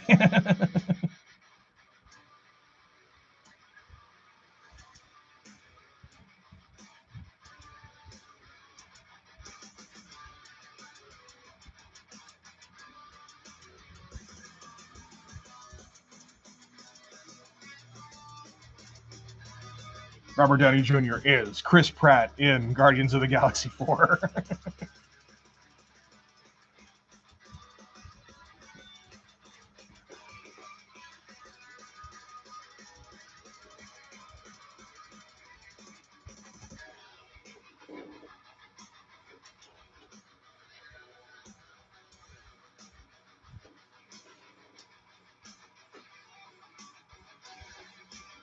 Oh shit! I feel like he's already played that somewhere. Yeah, that would work. Who is he in that? I mean, it's the White Goodman voice, pretty much. Or you know what I'm thinking of? Fucking Mystery Man, of course. Yes, no, he absolutely is Popo. You're right.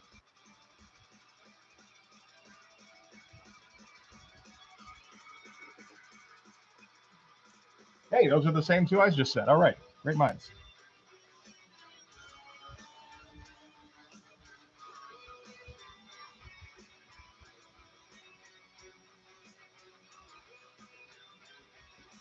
But yeah, no, like fucking Mr. Furious is absolutely Popo, like 100%.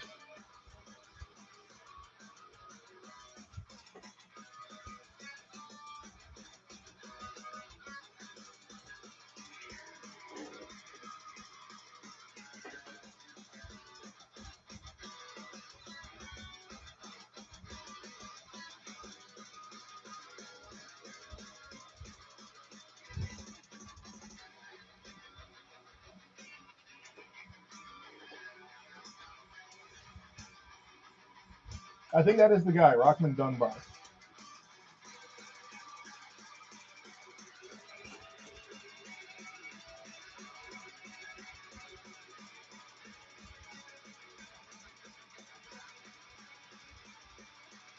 He was pretty good in Kiss Kiss Bang Bang. Everybody's good in Kiss Kiss Bang Bang, though. The movie gave me a Michelle Moynihan crush for a while, man.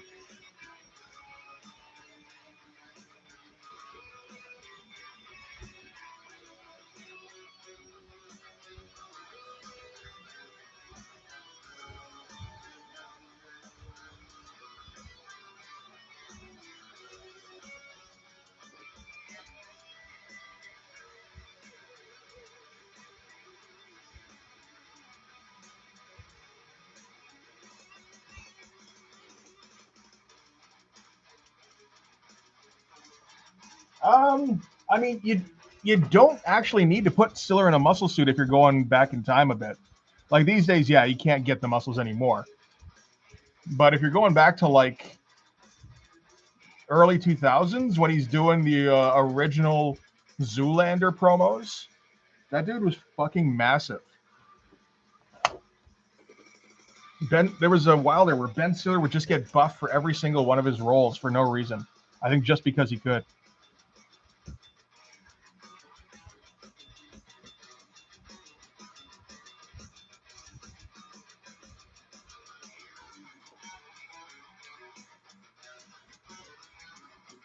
Yeah, no.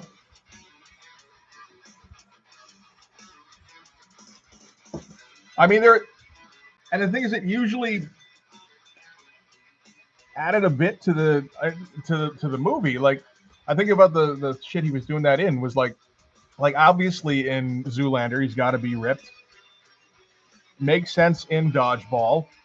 When he did it in fucking Meet the Parents, it just added that little bit of like, what the fuck? The funny thing is, he didn't show his abs in Mystery Men. I guess he did in Tropic Thunder too, right? Maybe he can still get ripped. Who knows? Oh fuck yes, Gary Oldman. Just doing his like Leon screaming constantly.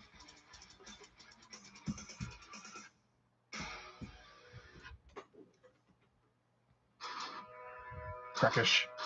Musta. Crackish.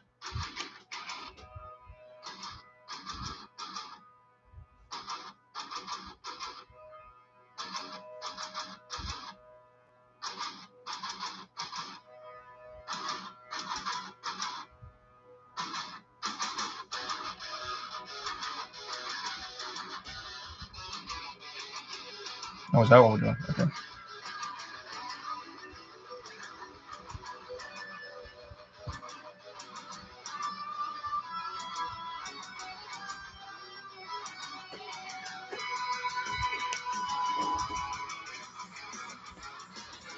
Exactly.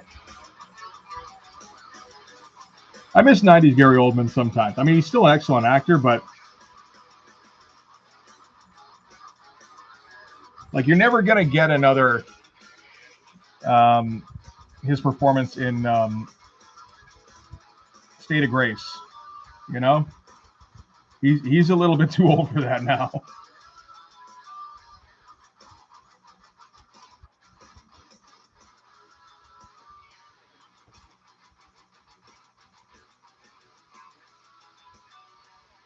Oh yeah, Boku no Mama. He wouldn't be bad either. I don't think he can pull off the sarcastic thing though, as well.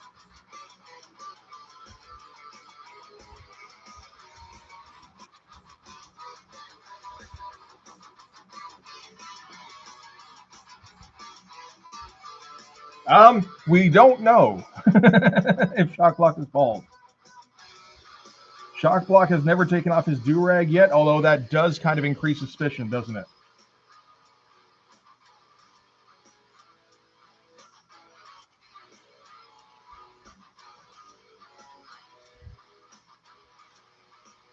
It's Schrodinger's baldness.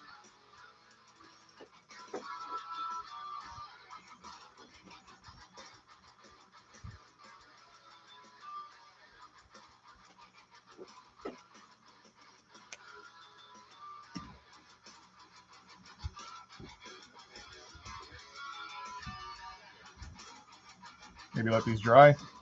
Why not?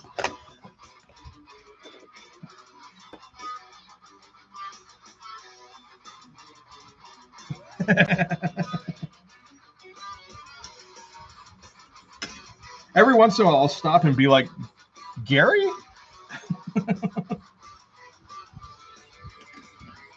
One of my favorite actors of all time is named Gary?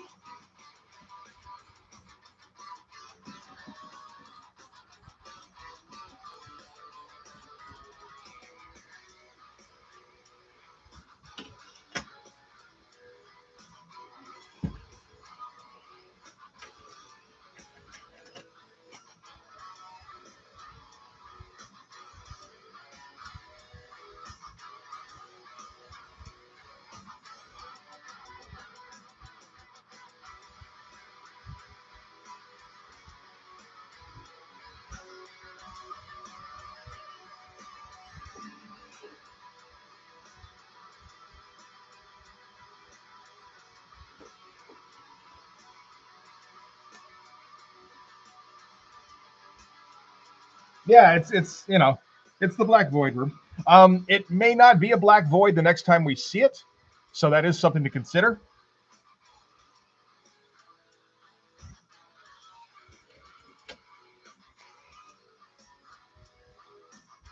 It may just be a Black Void for this panel.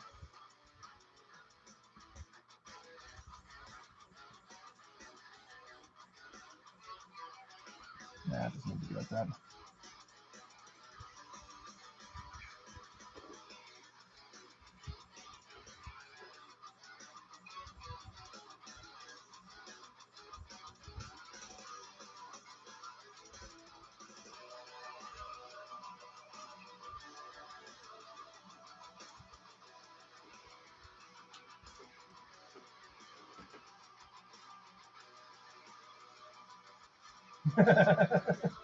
We got to come back sometime to the big pit room, just look up. It's like, oh yeah, shit, we never did fix that, did we?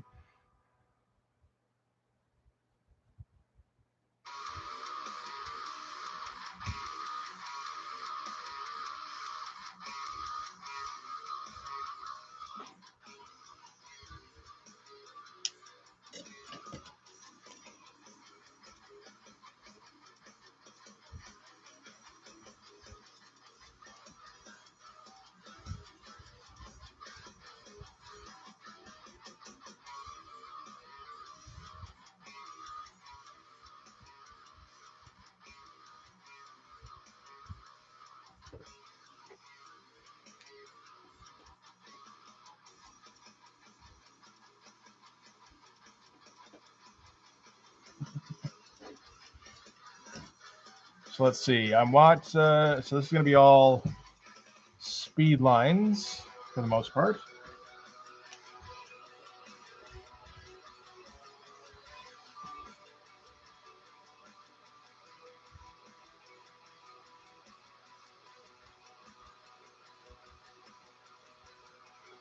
Where's the ruler?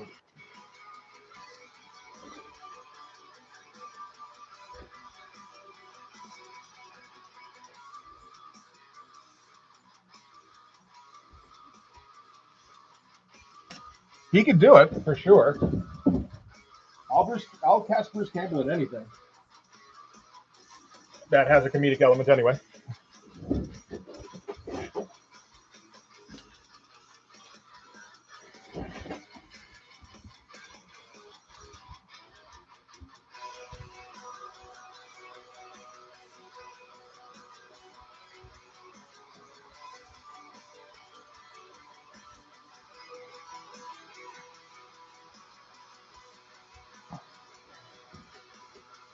Oh, that was so helpful.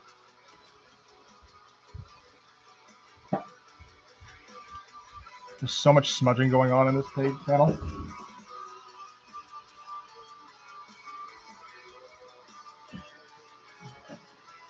I mean, young Bruce Campbell, like, I'm thinking like Army of Darkness era.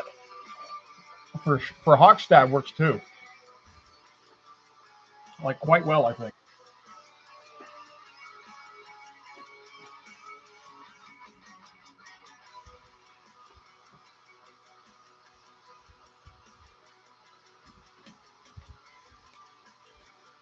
What is the vanishing point on this? We're going like mute. Pretty high up, I think.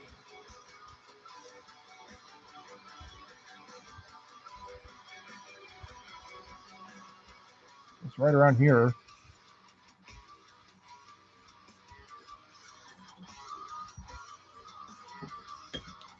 So it's right around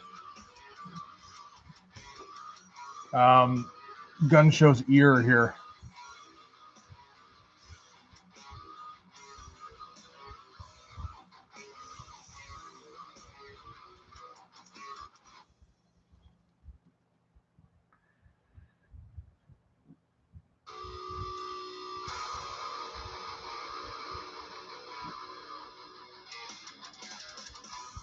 I should be doing this the other way.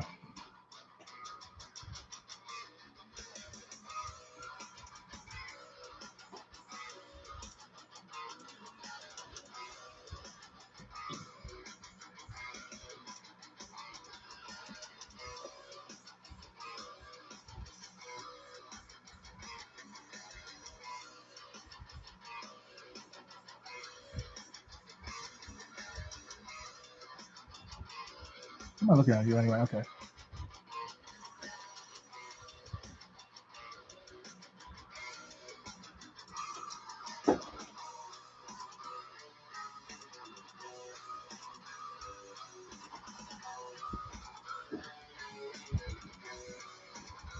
Oh, we gotta get the beast ones here too.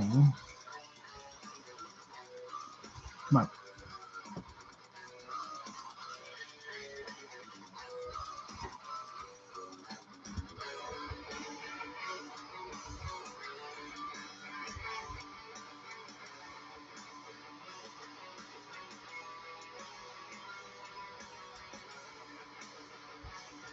It's gonna be one of those Stephen Platt panels that is just all speed lines for, and it's gonna take me a week to do.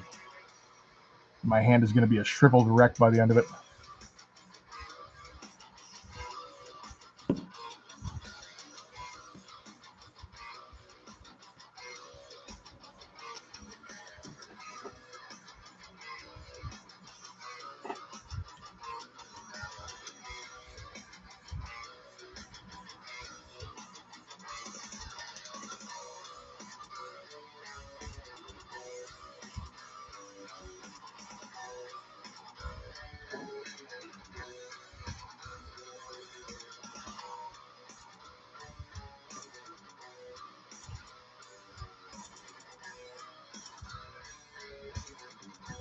At least there's not a ton of ground to cover on this one, which is nice. Oh, Jeffrey Combs. Good call.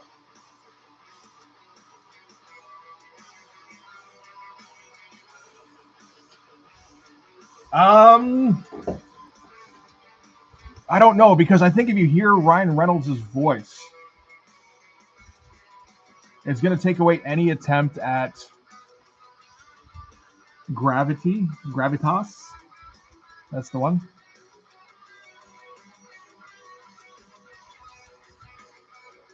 Trying to think who that would work for. I mean, Cyberzert's a little closer, I think.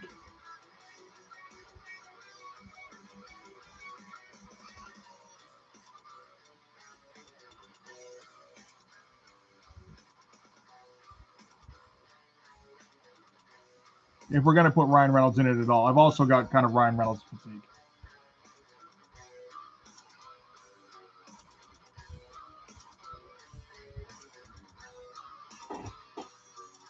Ooh, Karl Urban. I like Karl Urban. I'm glad he's getting rewarded with the Boys show, at least, after fucking knocking Dread out of the park and not getting anything for it, like in terms of a sequel or anything.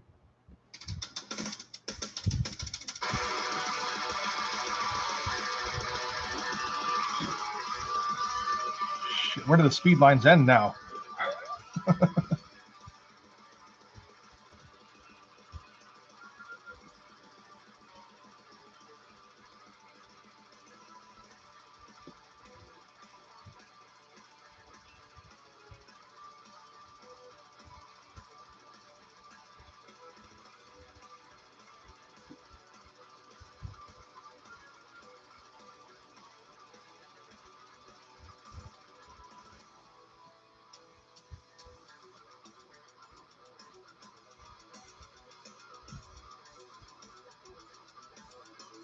Oh.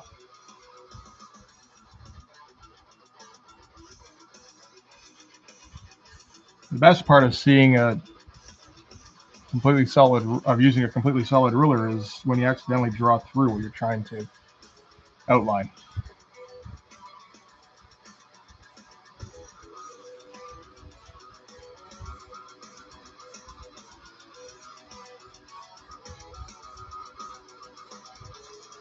I feel like, okay, Gary Oldman works for Chris Pratt as RDJ is nice picture. I feel like Gary Oldman can be the guy running the UN meeting with the mustache and all that, and the white hair. I like the idea of Jeffrey Combs as Miles Austere. I think he would fucking chew the scenery on that shit, which would be excellent.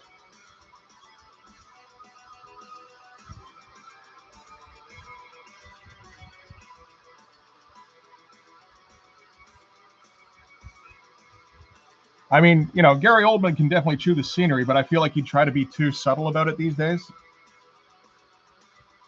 Jeffrey Combs can't be bothered with subtlety, which I appreciate about him greatly. I mean, he can, but he knows when it's not necessary to. Yeah, I have one, a transparent ruler, and I seem to have lost it when I packed shit up when babies were in my house.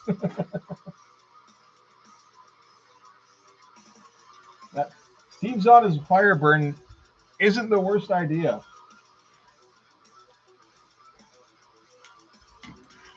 Okay, we're going skinny. I also missed this area here. Speed lines now.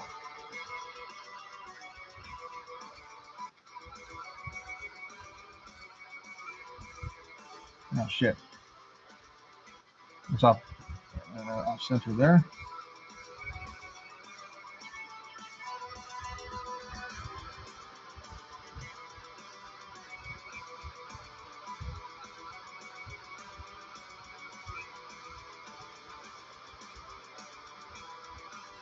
Oh my god, this game takes so long.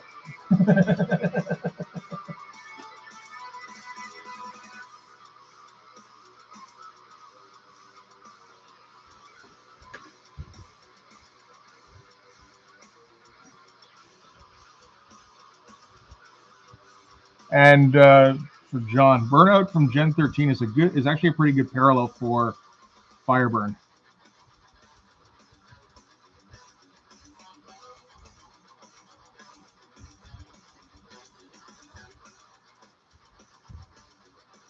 I still think young Matthew McConaughey has the inside track on Fireburn.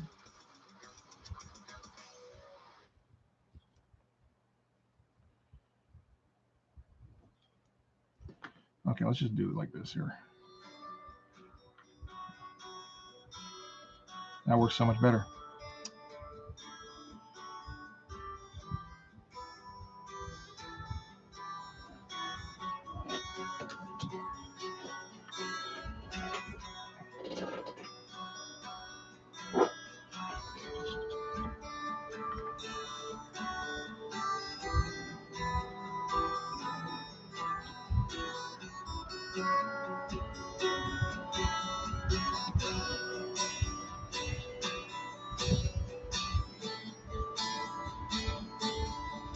Part of the problem with casting this movie, of course, is that there aren't enough roles just yet. There will be more as we get going, but like it takes a while to get to them, unfortunately.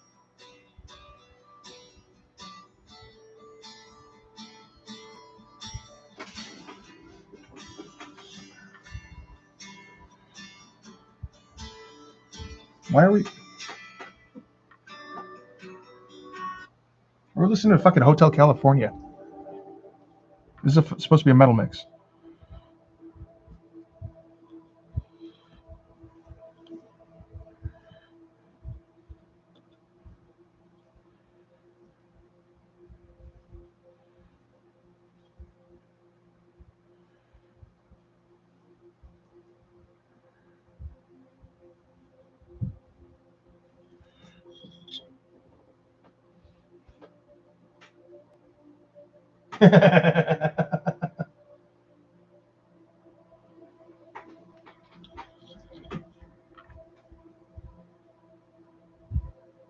Brad Pitt as Nightstick. I like that idea.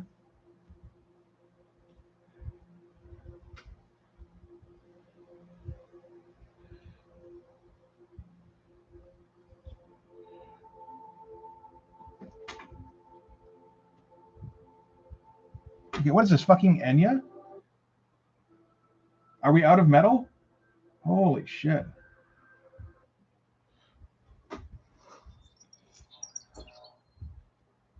I guess that is fairly random to just fill the last half of a metal mix with fucking ambient acoustic and shit.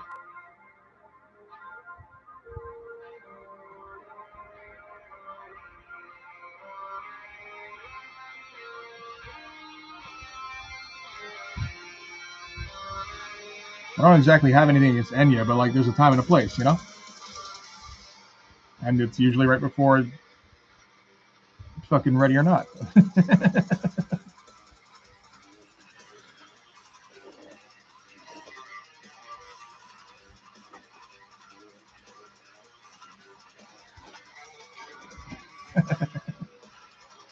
We got to keep the dodgeball references going all day. Which does bring up a question. Does Alan Tudyk get in this somewhere? I don't know if there's a part for him just yet. We might have to wait for like the sequel.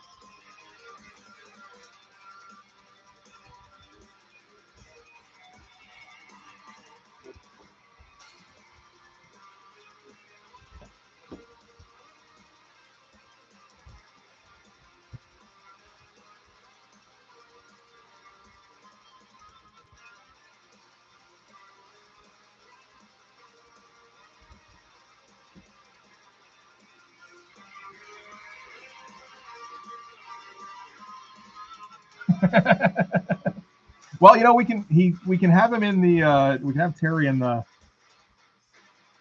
Bloodbird or whatever it is. There was a better name for it, I think, at some point. The Blood Vessel? I think that was it. We have him sitting in that in the back. Singing like fucking Two Live Crew or something. I just think it would be like particularly gross.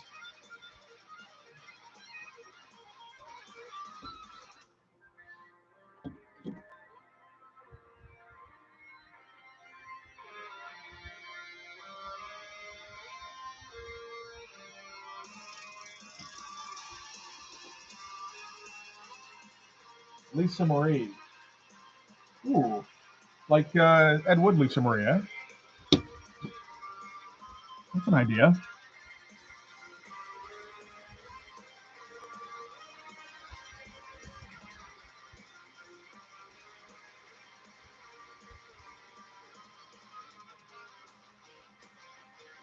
She's maybe a bit too statuesque is all.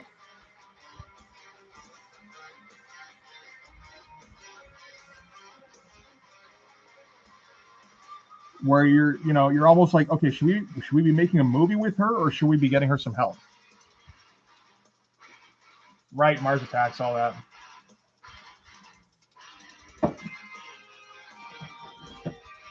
Tim Burton had a thing for her for a while, didn't he?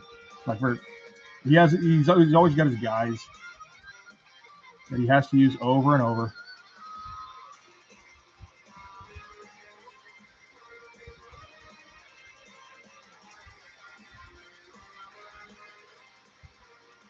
They're usually pretty good guys at least, but.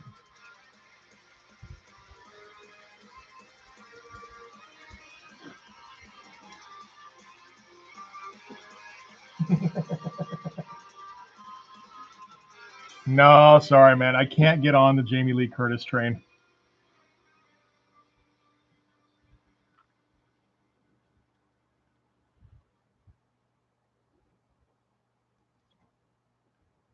I've always pictured Max Streamus as somebody who was super hot and had almost negative personality. She's just there to bend over and give exposition. Don't quote me on that, for the love of God.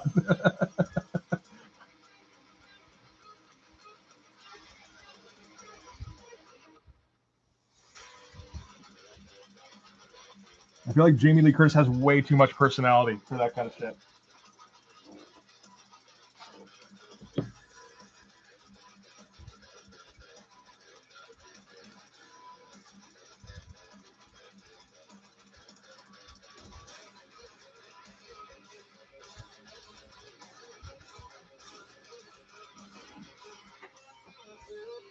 How are we doing here? We're getting somewhere.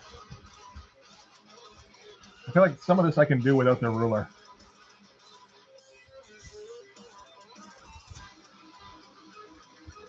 It just won't be all that continuous. I think that's okay in this case.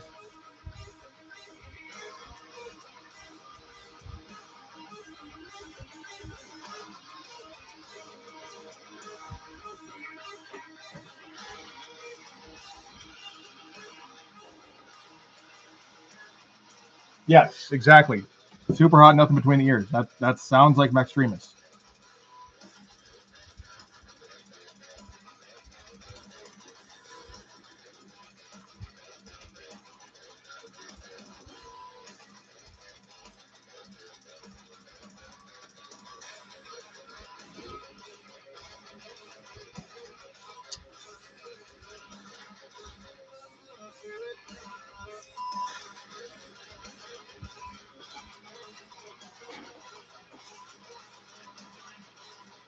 Yeah, no, way too much personality. You're thinking charismatic actress.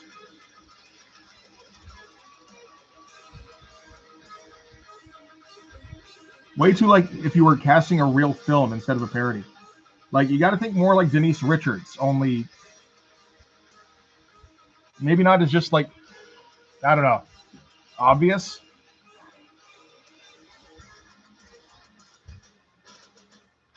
Maybe Denise Richards actually is the choice.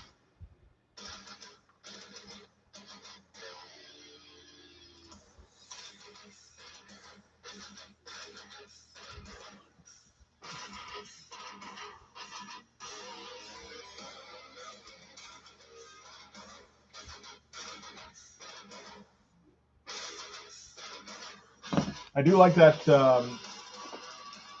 D'Addario suggestion though. Like just like looking at her picture, like that looks almost exactly correct to me.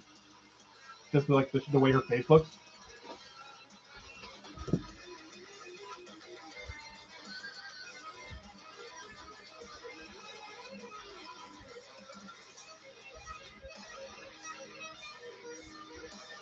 Which is good because now I have something to base like future drawings of her on. And then get wrong and then get super fucking anxious about. I'm looking forward to that shit.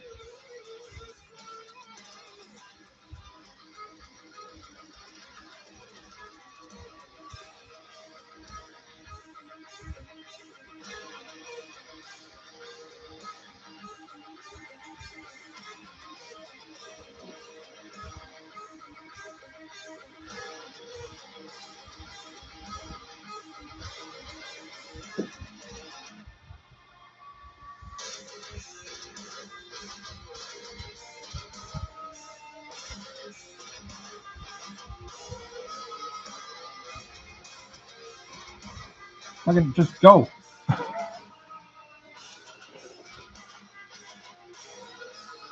The super tall alien girl from Galaxy Quest? Yes, no, that's a good call too. Primate Triple H.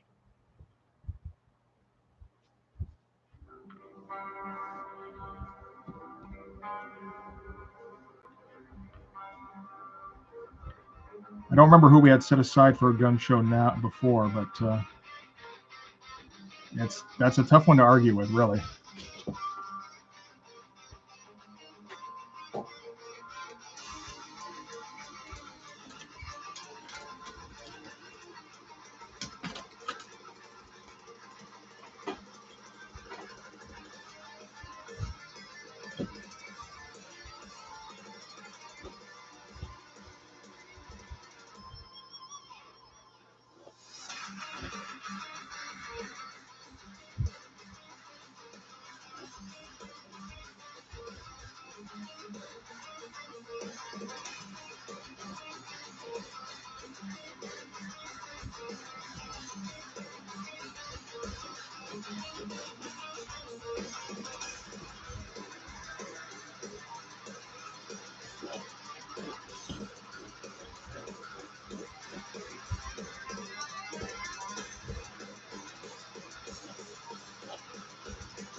Come on.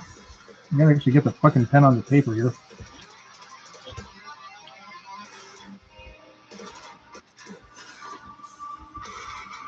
Alex Winter, that's right. Shit. All right, okay. Thanks for being here, man. Shit, so do we go Triple H or do we go Alex Winter now? Do we just swap? Where when he's delivering dialogue, he's Alex Winter in a big muscle suit, and then when he actually has to do the flexing stuff, he's Triple H? And no one will tell the difference?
Oh my god, there's all sorts of messaging going on in the Discord now. Is that Jeffrey Combs? Jesus.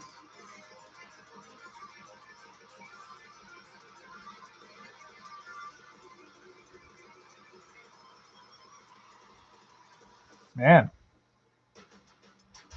It's weird because I haven't seen him in anything for a long time. So it's like, fuck, is he that old now? It's like, yeah, that makes sense. I mean, obviously there's some makeup there too, but.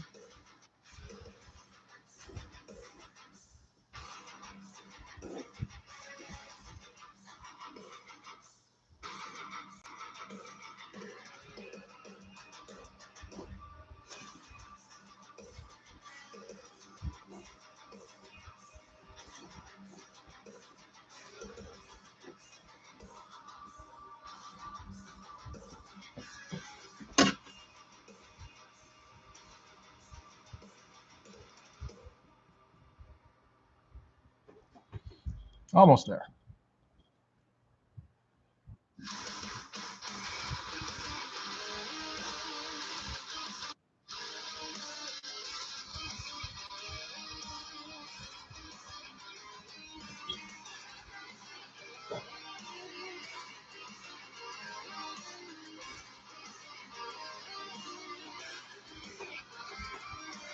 Yeah, once you say Ben Stiller is Popo, it's like, and you know, you've seen Mystery Men and Dodgeball and all that. It's like, shit, that's absolutely who that is. Okay.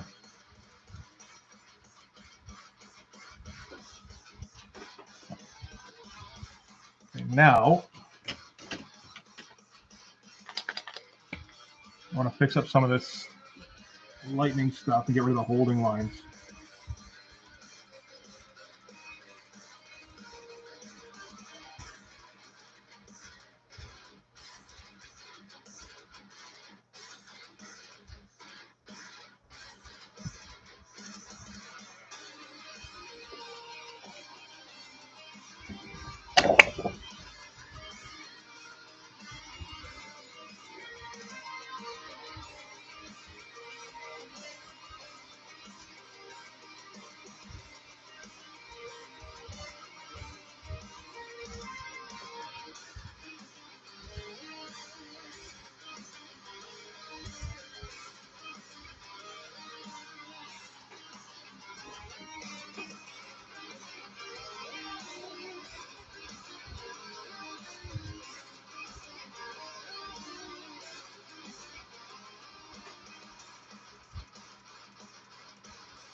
A bit more Spider-Man than I was intending, but that's okay.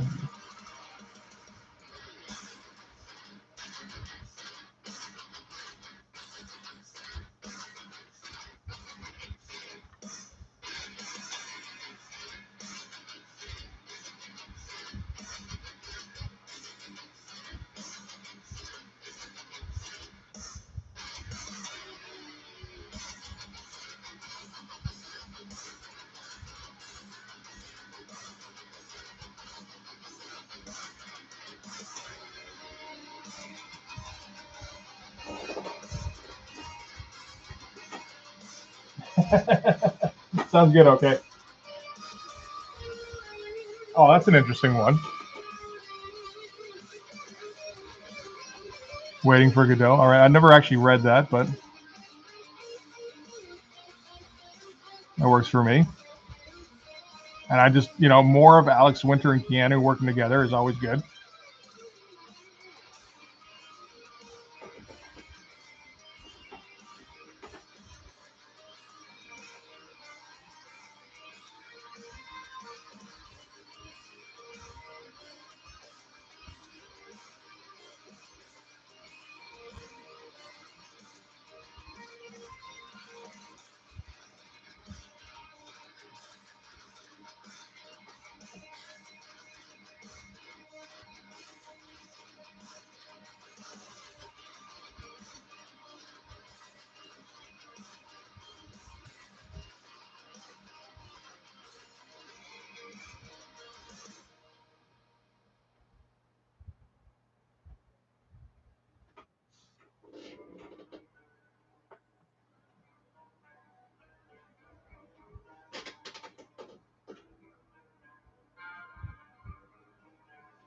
Kurt Russell is definitely a good choice too for Hawks. I mean, there's a bunch of guys you could use for sure.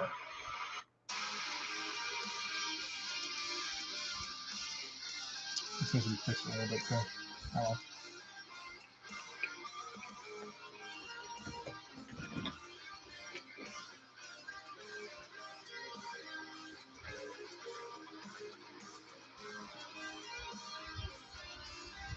It's a bit much.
A little bit here and there. Kind of accentuate and thin it out here every once in a while.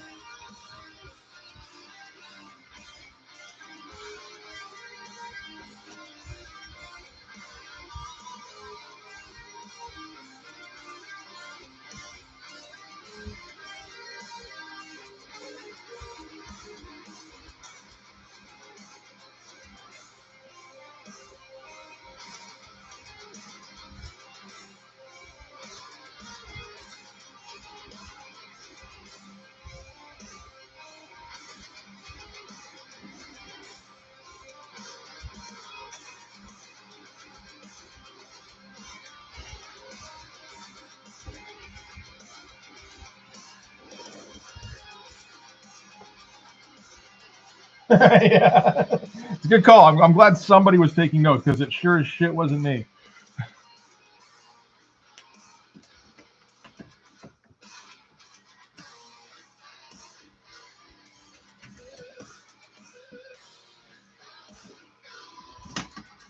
I was just, oh.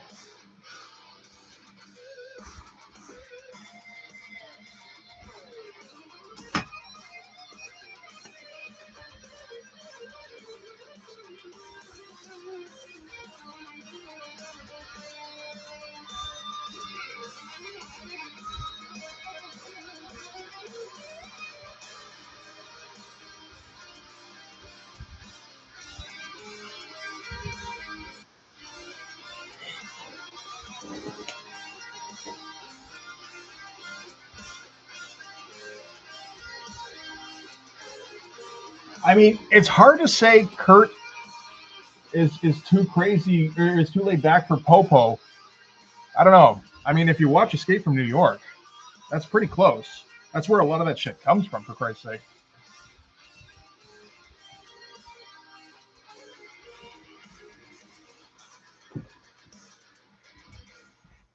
It is. I mean, it is a bit more laid back of a version, but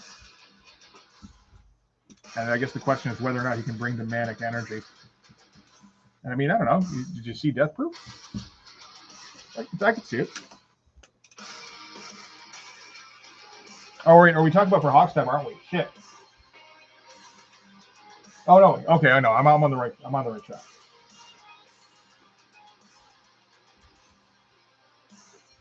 Well, I mean, you know, we can go with current ones, but quite frankly, I'm not interested in current actors any. You know, I don't think a lot of people are. It's kind of why movies are dying, probably.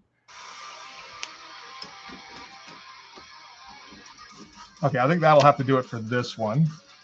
Although we want maybe a bit more debris behind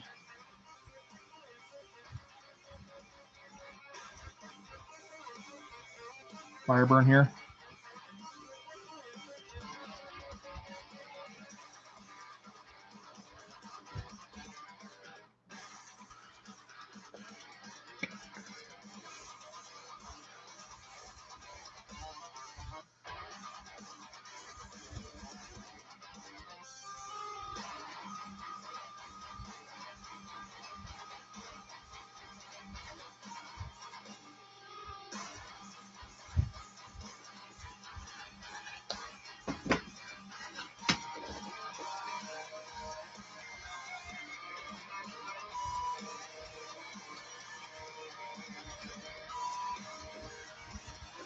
How's that looking?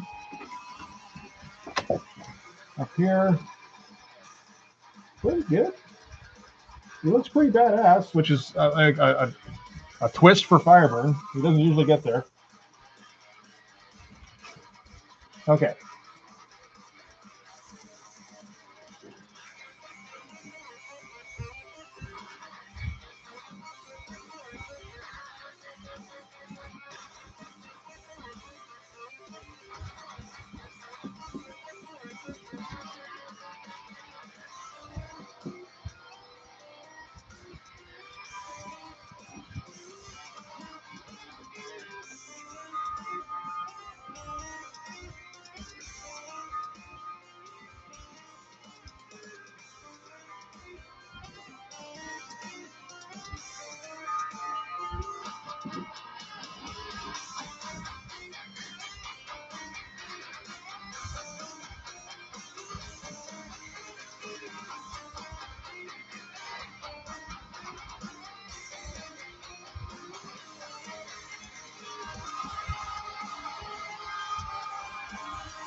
That's always kind of the way to go. Yes, I'm sticking to the homage or extreme or whatever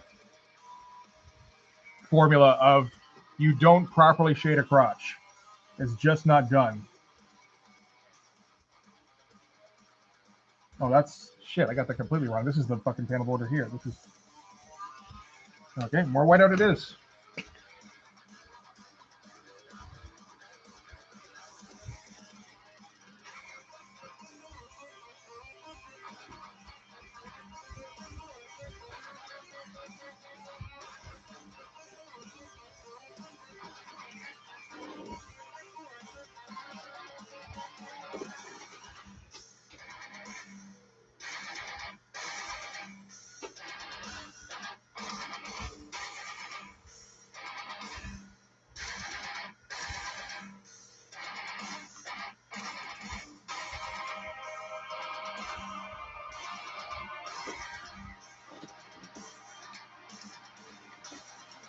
All right, so we're getting close to the 3-hour mark. I'm going to go for a little while longer. I'm going to see how much of this panel here I can do, but I'm going to grab a quick smoke first. Ugh.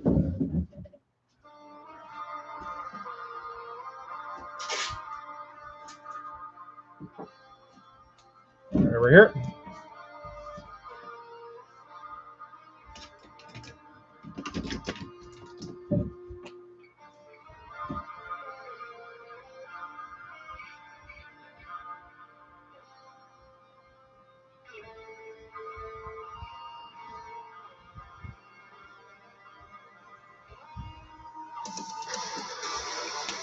All right.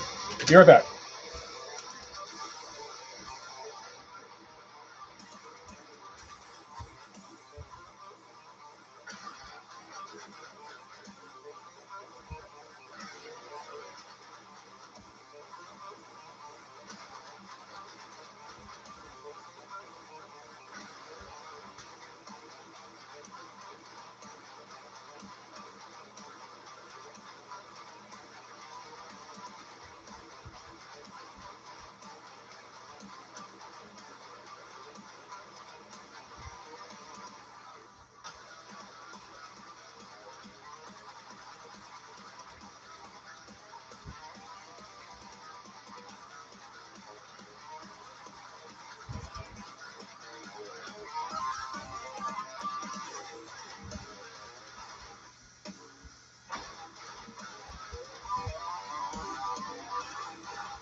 Okay.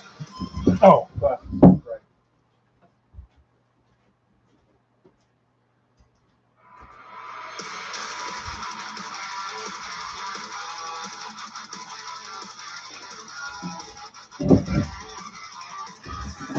Oh.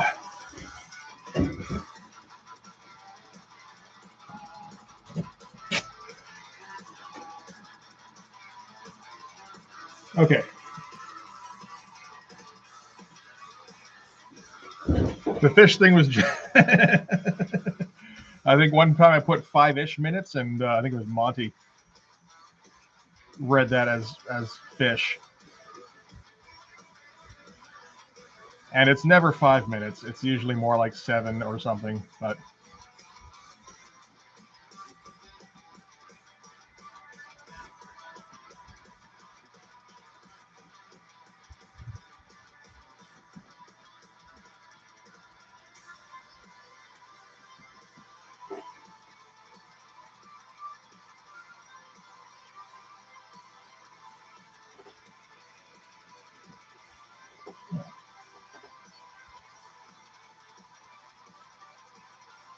no. Okay, so down here, I am using Arnold as a direct source in this one.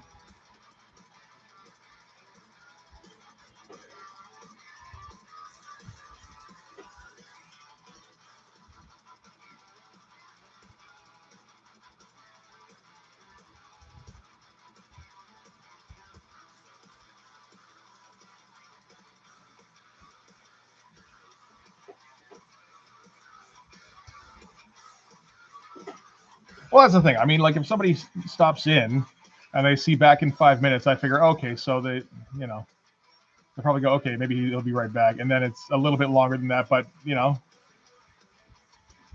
they haven't been here the whole time, maybe, and it's, hey, maybe they stick around.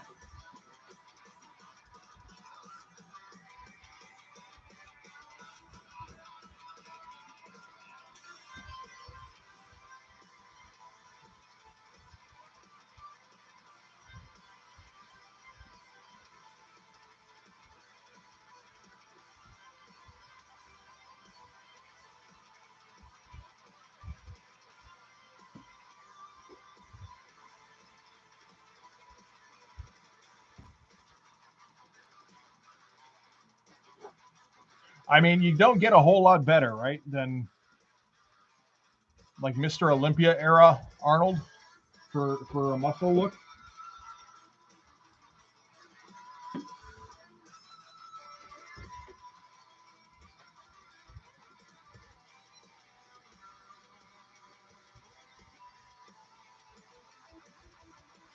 This one is actually going to be more of a direct copy.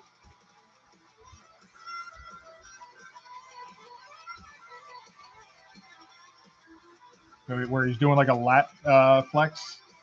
So in this case, the lat flex it provides the shield, the force field.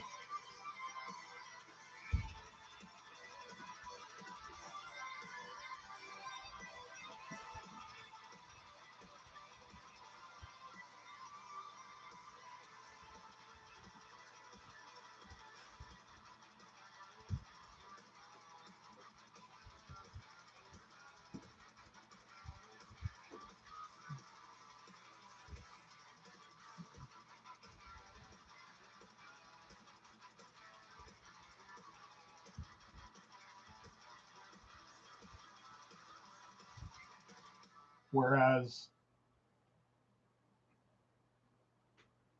yeah, exactly right. I mean, like, what's the point in not using him? Like, if you see a better pose, that's one thing. But like, if he does the pose perfectly, which he usually does, it's like, well, you might as well.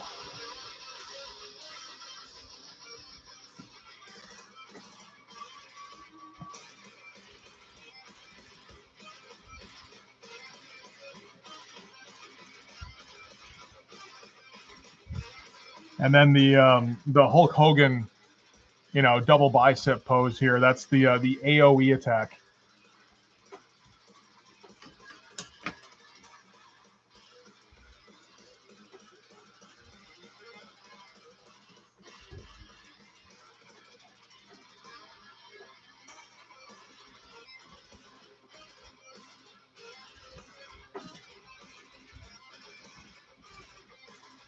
Where's my sharpener? There it is. And then the Hogan, you know, one arm flexing, one arm pointing to the crowd. That's his his flex fire, where where it's like a laser.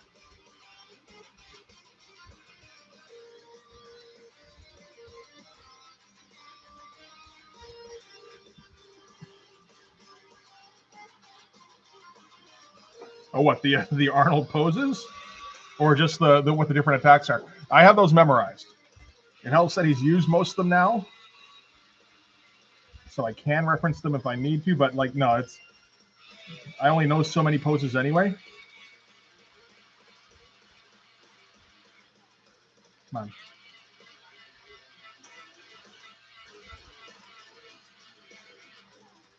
There we go.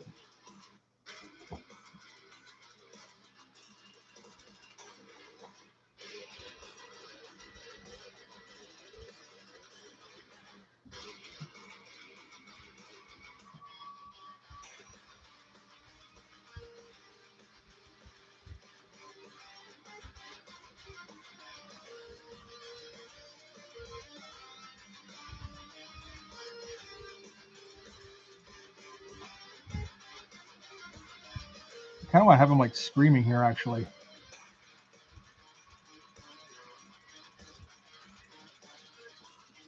I don't know if that works though. He's not actually talking in this part. The other guys are narrating.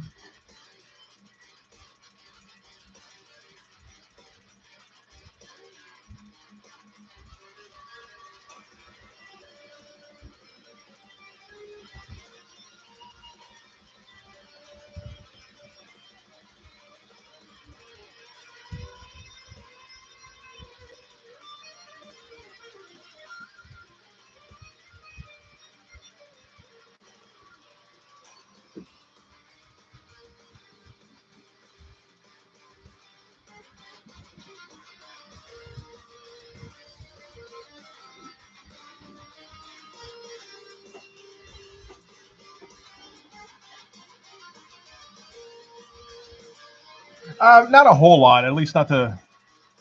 I just don't know a lot of flexes. You know, I know the point. I know the this thing here, and I know this one here. And after that, it's like, okay, what else is there? How much research do I want to do into flexes? And I mean, we're at kind of the turning point in the fight anyway, where it's going to have to start getting on the other side, where the Blood Force guys are starting to get their hits in. So there will be less opportunity for attack.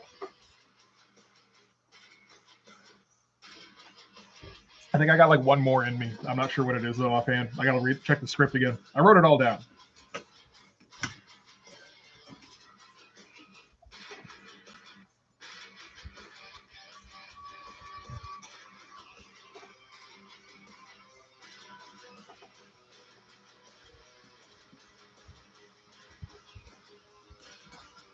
I think we want to do like straight overhead for this one.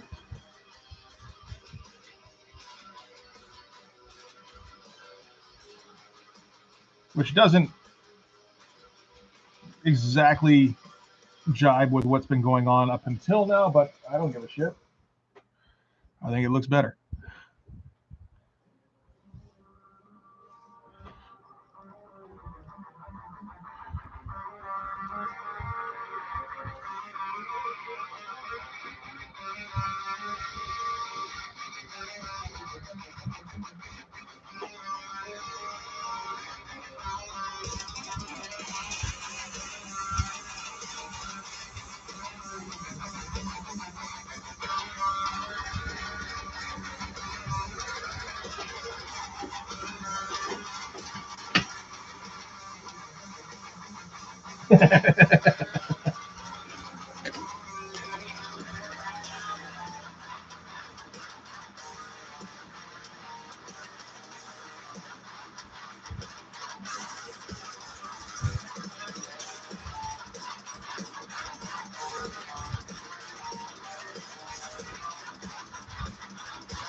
All right, that goes under there. There we go.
That's not quite right, because the knuckles need to be turned in.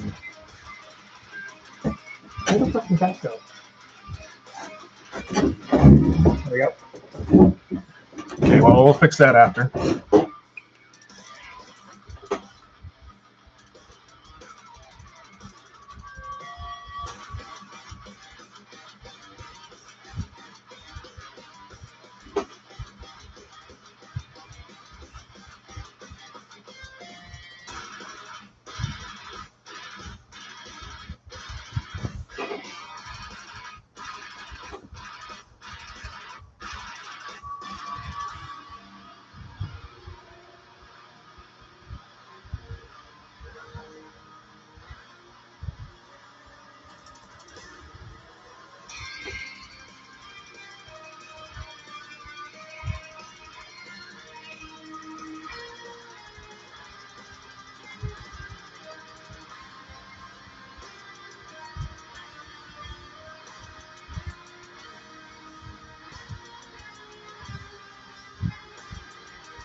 Pointing at his eye, yeah.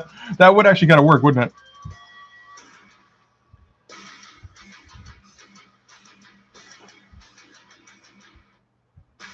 Like, behold!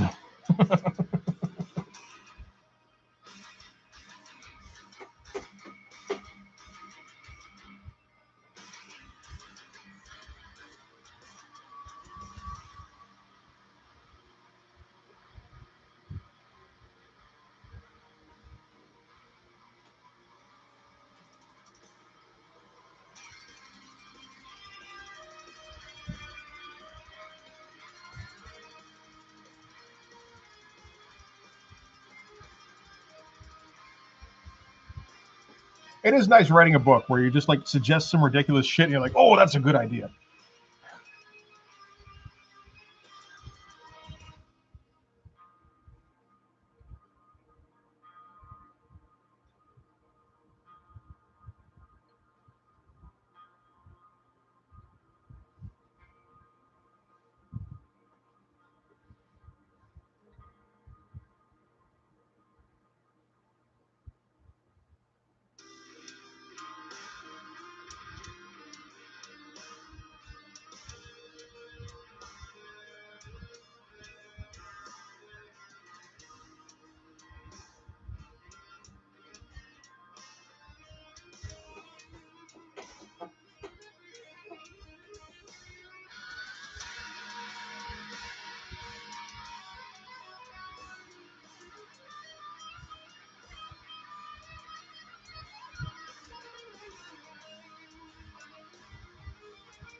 Yeah, that cod piece is a little bit distracting sometimes, I suppose.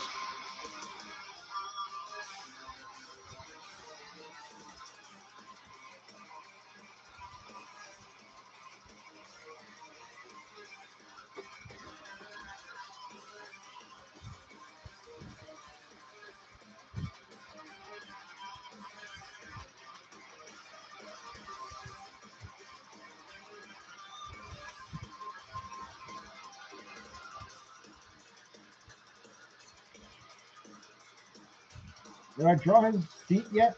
I feel like I did at some point, but I just don't have the reference now.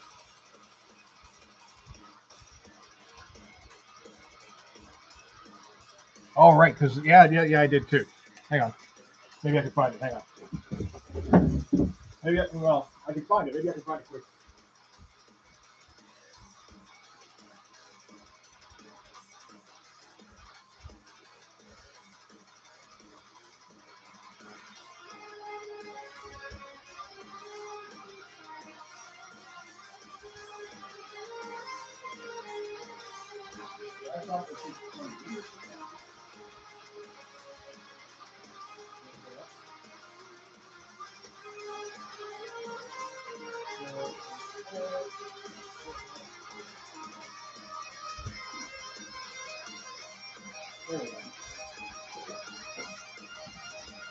Okay, found it.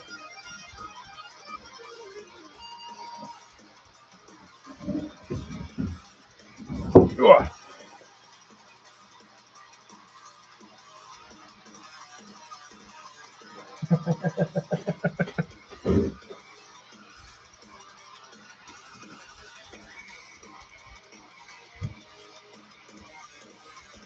Cod pieces are important in the 90s and 80s and shit.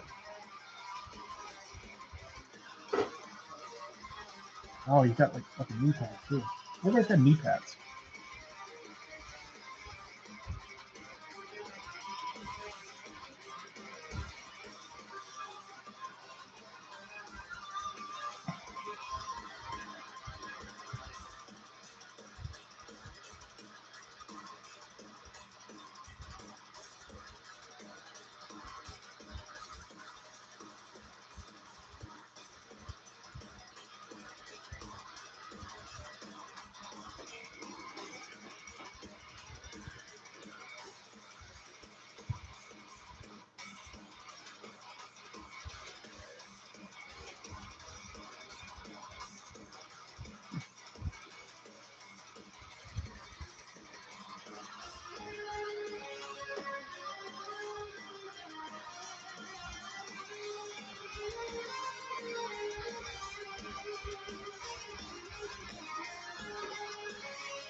Maybe a little bit.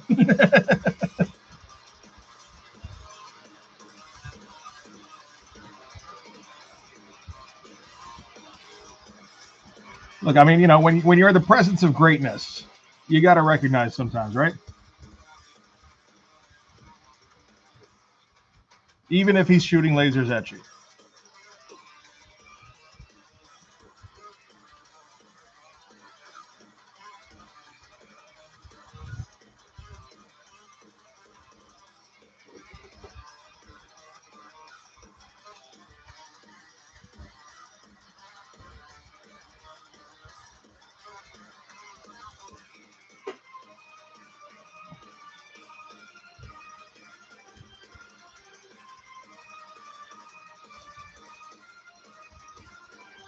No, it's too thicker.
I know I'll be devastated having to draw it.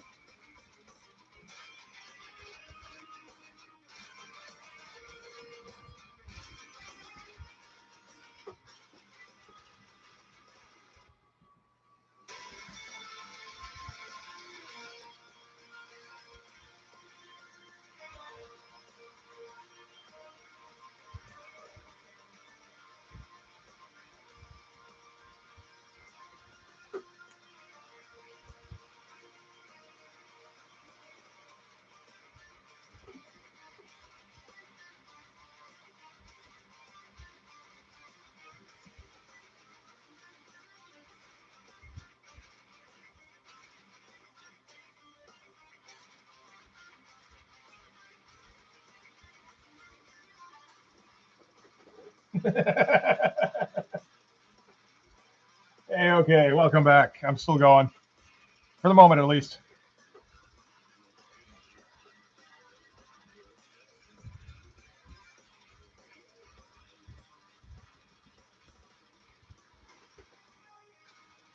Just a little bit.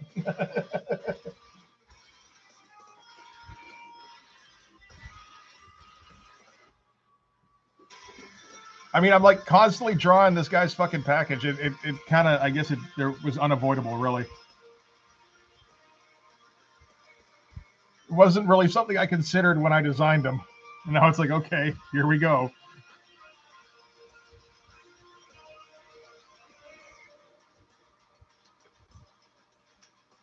Just a bit.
Okay.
There's a little bit more whiteout. That's fine.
Okay.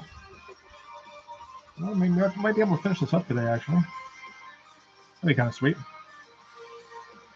Not much in the way of sound effects, which is because I did kind of forget on a lot of this, but so I might have to slot some in digitally, which would be a bit of a shame.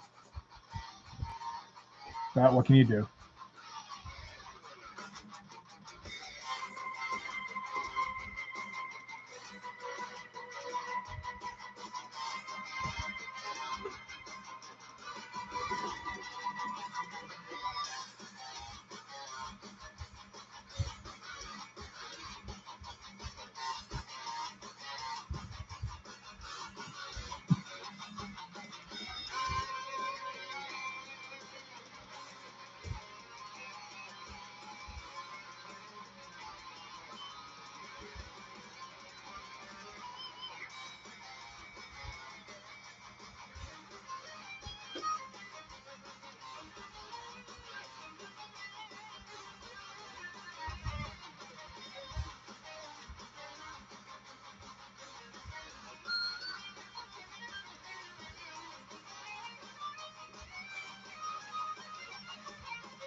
Cool. I'm glad. Yeah, I didn't even think about the music too much. I'm just like, although I guess it has been kind of feeding into it, and that is kind of the idea, is that they're just kind of unleashing this maelstrom on him, and he's withstanding it.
Exactly.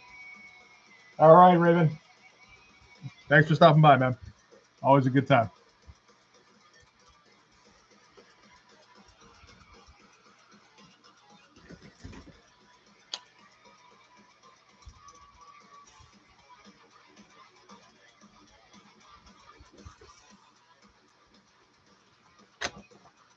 Anything I'm missing here?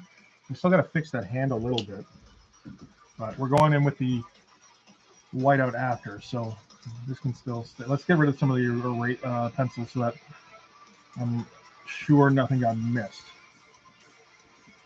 Nothing's a line that is actually supposed to be erased.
And this spot down here will mostly be for dialogue, narration, whatever.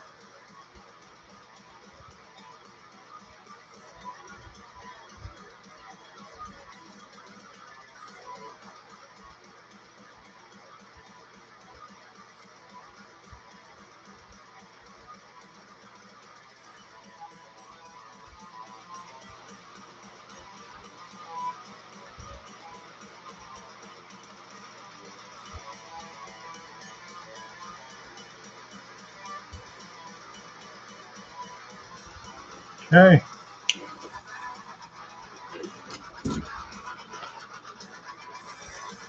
Let's go in with some white out here and figure out what the fuck I'm doing.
Thanks, man. That's high praise. And it is funny because he's basically like a one-shot villain. I don't know if I'm ever going to use him again after this issue.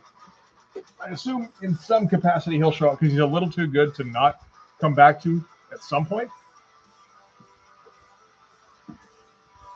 But no real plans for it right now.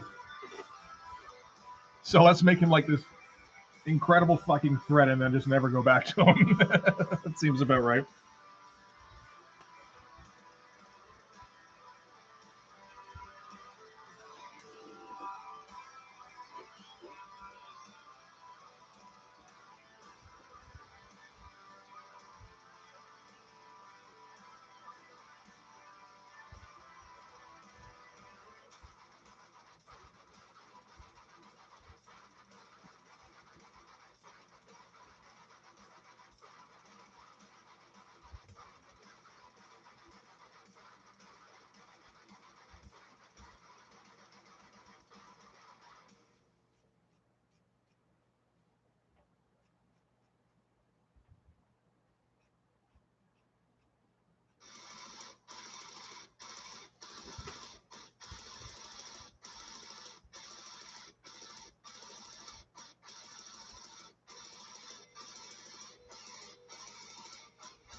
I'll try to make sure I use it again.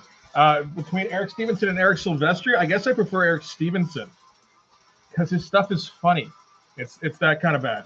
Eric Stevenson or Eric Silvestri is just fucking boring. And he doesn't know what he's doing, and he's trying to copy like other mediums and shit, and it's not working.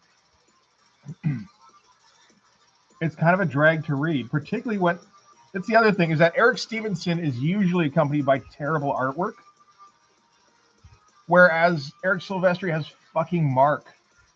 You know, it's like oh my god, you got to have somebody quality on that book, and you just don't. It's such a downer reading Cyberforce.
Did you mess something up? I didn't, because if I answered the question and not the way you wanted to, I guess okay.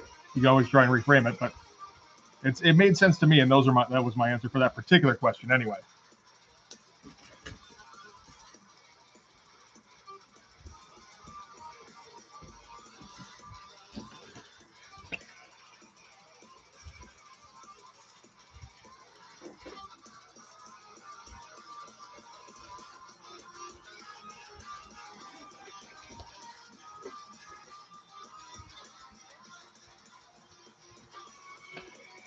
Well, when I was a kid, I mean, probably not at all, really.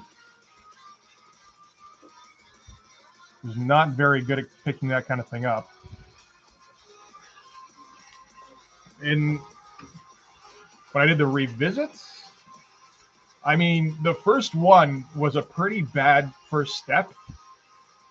Like there was some good elements in it, but then there were, you could see the writing not able to keep up already, and then it just got, you know what it was? Cyberforce number 3, when they had the Pitt crossover and they couldn't come up with a good reason for why Pitt was there, other than he was crashing on a villain's couch for no reason whatsoever.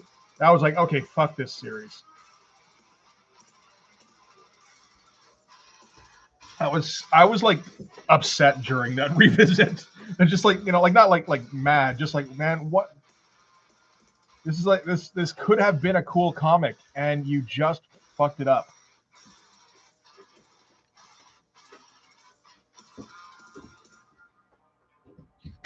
That page is fucking crazy.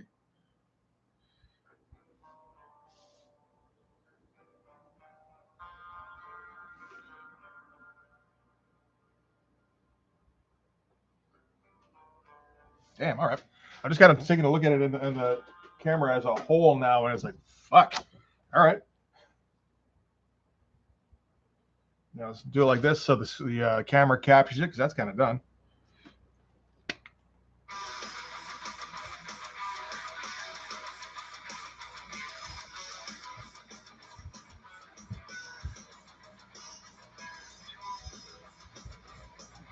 Oh.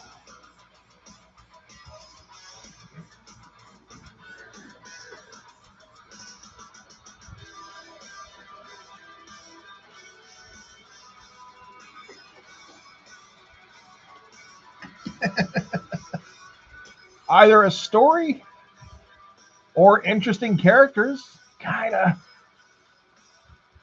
And they sure as shit didn't have either of those.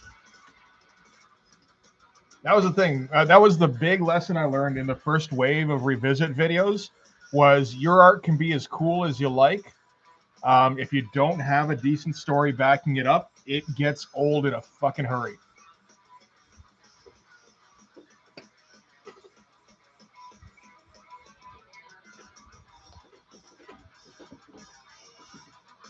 Fucking Wildcats. You know, Jim Lee was my favorite guy. I didn't give a shit about that story, even when I was a kid, by the time issue 4 rolled around.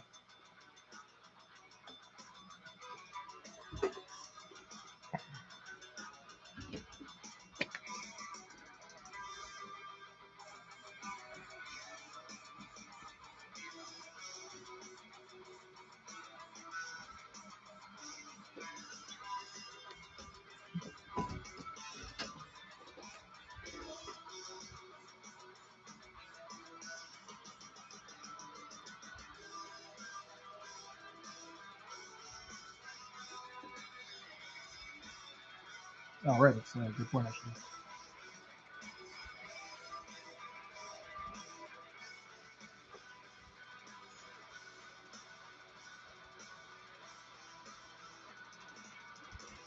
Okay.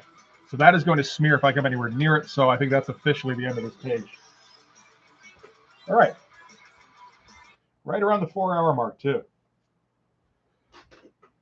Oh. Hey. I think I did it without injuring myself this time. More brush pen than Pigma. That was what did it.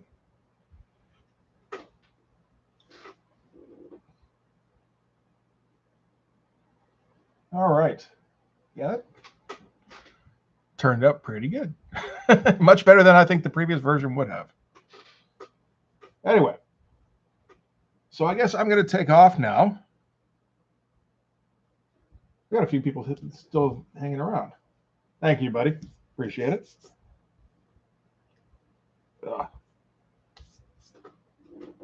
And yeah, so I'll see you guys in the Discord.